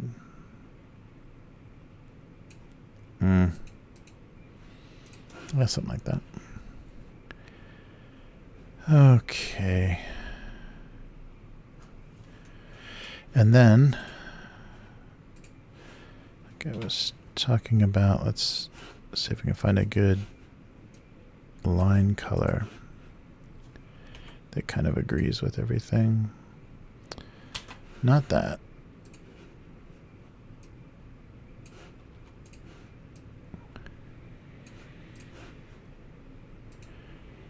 I can also play around with this. Yeah, something like that. Whoa. Where did I get that fill? Oh, that's right. Okay. Well, here.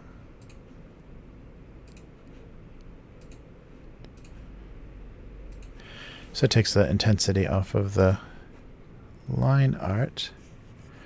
Oh, yeah. I don't need this, do I? This is already intense enough. Oh.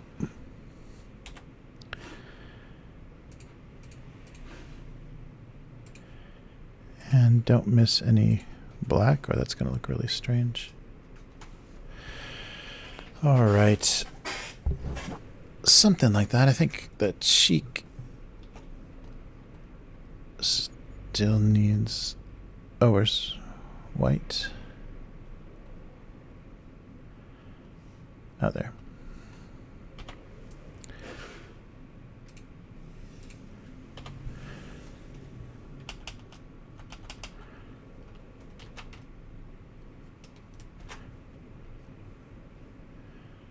There we go. Sorry, got the chat off. Hey, Hender. How's it going? We're saving you from... Oops. Wait, I gotta take the line fill up.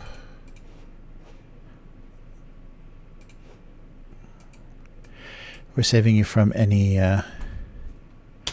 possible plagues with this drawing. Whoa.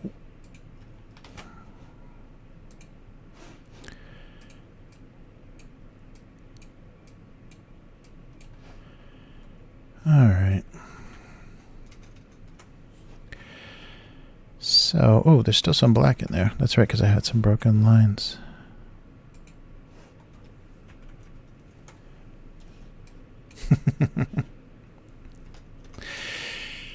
Thanks, Sedona.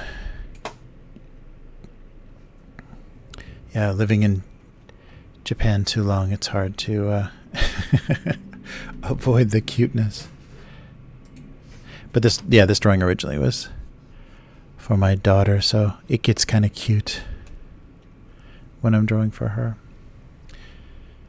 All right. Oh, so maybe I do want a little darker layer.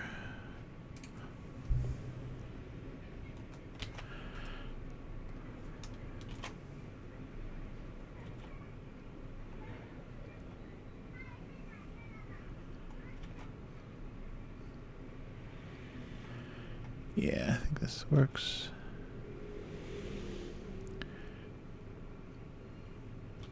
Definitely down here.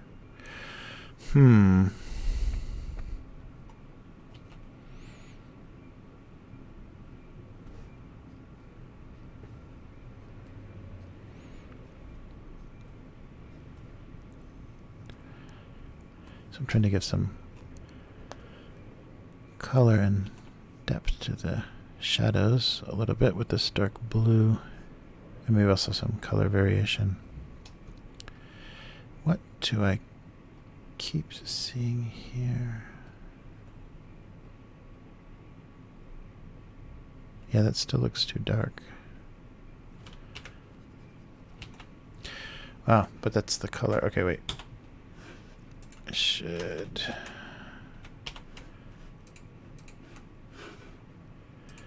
Yeah, not go so dark. So, where am I getting that super dark? Oh, no.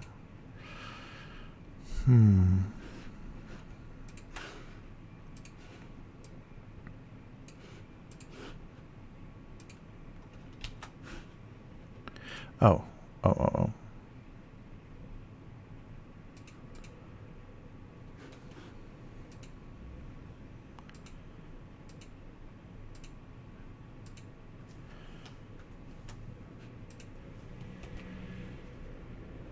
Yeah, it's not on this layer.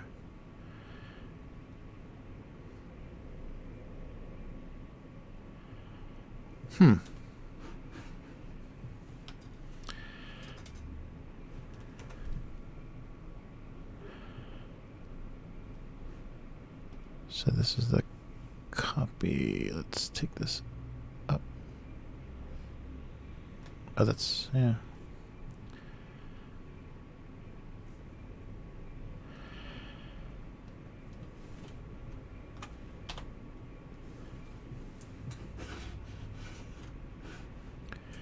Okay, yeah, I think I need just to go from here up.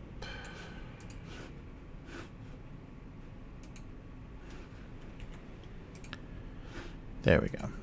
Yeah, that reads better. As behind, okay, then I think we need some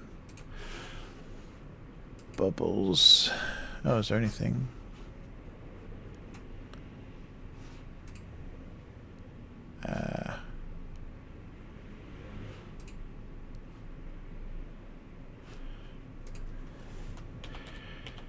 Let me see if I can find some already rendered bubbles that'll make this much faster.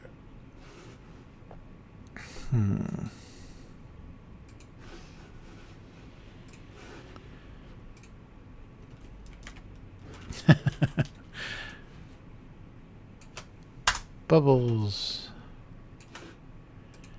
Yeah, let's not do that.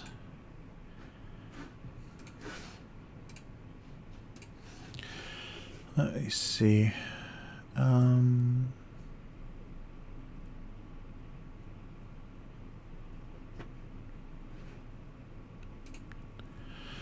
Yeah.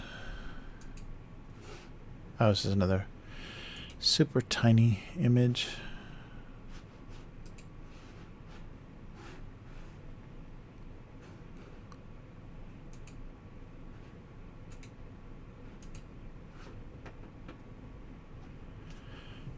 Alright, just a sec.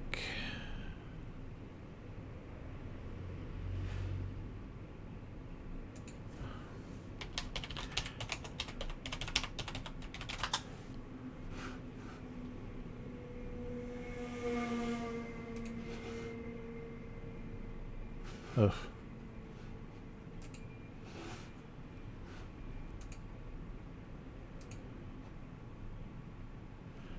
Alright, just a second here. Oh wow, yeah, there's like full animation. Oh, but it's got a big preview thing on it. Ah, alright. Wow, I could do a little bubbly animated GIF. Oh yeah, let me actually change this to all caps and maybe white. And maybe a different font. Let's see. What else I have? All right. Let me...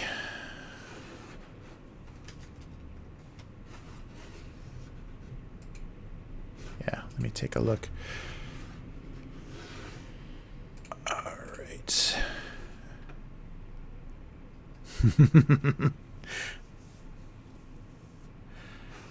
Nice. Okay, actually, wait. Let me be right back. I'm going to get another coffee real quick. So here's some street traffic while you wait. Just a second.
Okay, sorry about that. Thanks for waiting.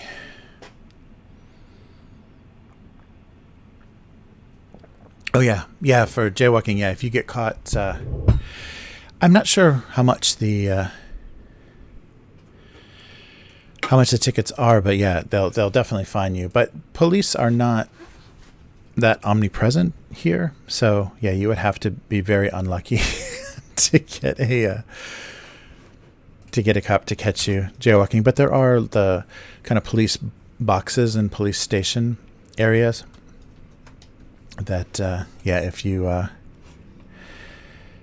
were walking in the wrong place at the wrong time around those, especially if you're a tourist and you weren't paying attention, they say Koban on them really big, so you don't have any idea that it's actually police, and they'll definitely get you. All right, a little bit more green. I don't know if the green is working. All right. Oh yeah, so just one more thing. I'm going to try some bubbles. Yeah, so I couldn't find any, but maybe just drawing them is better.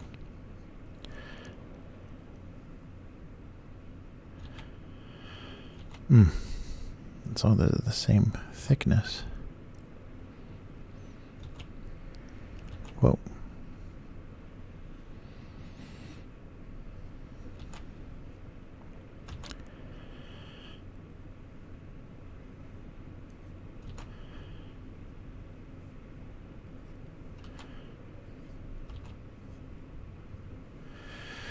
Okay, and then a layer of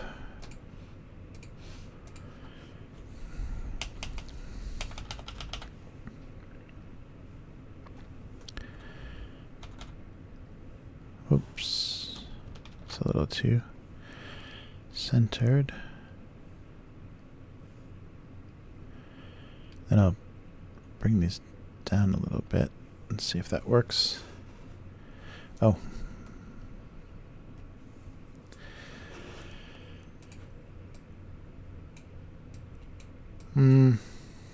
Kinda.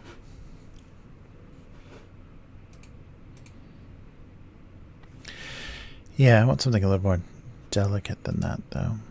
Yeah, maybe just that works better. It doesn't have to be bubbles. All right. Oh, yeah, that's right. I was going to change the font on the title there. Let's see.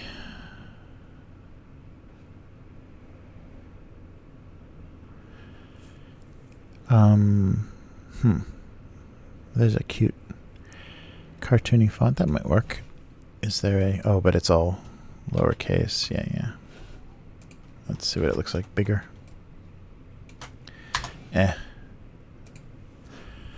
little too much. I'm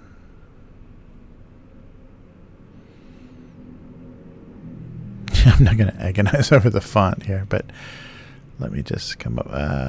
That's pretty heavy. I just want something blocky and cute, but still readable.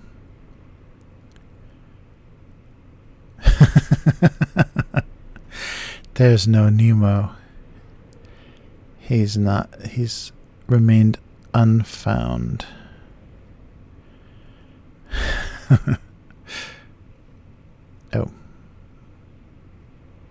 Oh, that's SpongeBob, isn't it? Yeah, sorry. Let's just pick something here. Oh, there we go. That's fine. Cute and blocky. All right. Oh, I should do a little signature if I'm going to bother doing all this. Let's see. Sure, that works. A little squiggle. Okay, so not too elaborate.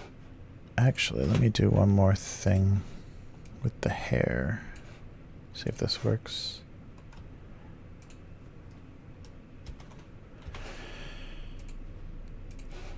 keeping it kind of light and, but that's a little much, isn't it?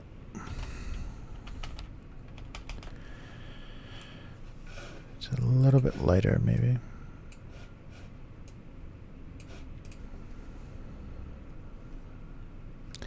Just want to get some, yeah, some mass to the hair that doesn't seem to have.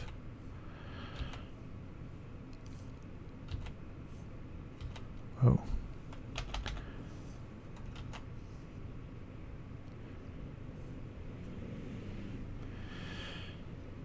Making some big moves here with the color. I think that helps though.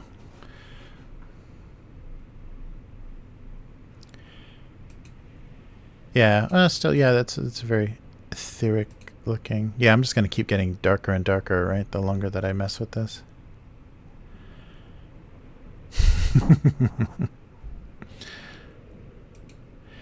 Yeah, and let me double check if that line should be lighter or... Oh, I think there's still... Yeah, there's still black in those eyes. Oh, that's okay.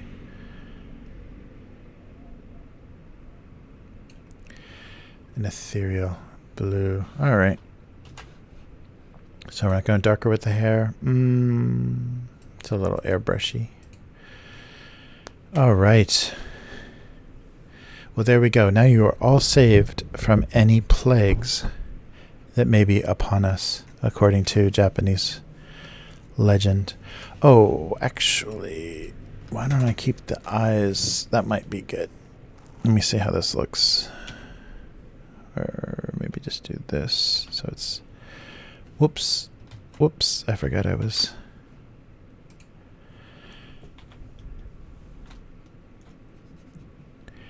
Let's just do this.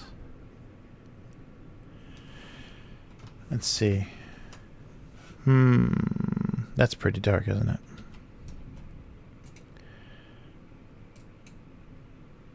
Yeah, it doesn't need that, I don't think. Yeah, it's okay without it. All right. Okay, one more chance with the heavy coloring on the hair. No, okay. Okay, there we go. So everyone is saved. So I'll put a link to this. I'll just put this in my Dropbox and put a link to this if you need to save anybody else from impending pandemics. But yeah, this got very popular recently in Japan, so this character was being drawn many times, many places for yeah, on the illustration sites. There's so many illustrators in Japan. It's amazing when something like this happens. So many people are around. Oh, that's my old bubbles. Anything else? Yeah, that's pretty messy. All right. Thanks, K5. Oh yeah, I'm sorry. It's pretty small on the screen there. All right. So there she is. Maybe we'll do a big printable PNG.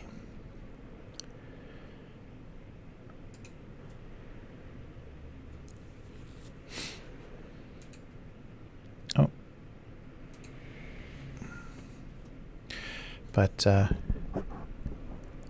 yeah, I did a bunch of animation. I work for Fox Interactive when Fox bought MySpace. I was working for a company that they also acquired that did a bunch of Flash animations, and so now that Flash is dying, there's no point in anybody ever watching Flash animation. But yeah, I did a bunch of Flash animation for, oops, this goes back here, for Fox Interactive, and so it was a bunch of weird cutie stuff or some political stuff. Of course, it was Fox. Are we doing this? Let me see. Yeah, but I did a bunch of animation. I originally went to school for animation, so I've done a couple of animated films. But that was animated films on paper, shot on film. Today it's much easier to do animation and much cheaper too. Let's see here. Are we doing this? No, that looks pretty odd. Hi. But yeah, I've done some animation. I worked for a couple of places that did animation. I went to school for it, but didn't end up pursuing it just because it was really expensive before digital. But I've done a lot of Flash. I've done like maybe probably like 500 minutes of Flash animation. So we used to have to do 2-minute animations, and I did like 3 to 4 a week. Wow, yeah, that's crazy. So a lot of them were like weird song parodies and political stuff. Nothing very, and it's all very dated now. But yeah, I did when Fox actually had a digital animation studio. I did stuff for their websites. All right, so I will upload that, and I'll put a link in the description of the in the Twitch archive and YouTube as well. So you will be saved by the Amabie, the weird bird mermaid from the Japanese sea. Yeah, so take a look at that online. There's a lot of like really interesting versions of that character, but very cute. Very cute versions, very monstrous versions too. Like some people, like there are some like really interesting, kind of terrifying looking versions. Oh, I should do maybe like a gradient down the. I don't know. We'll call it a quit.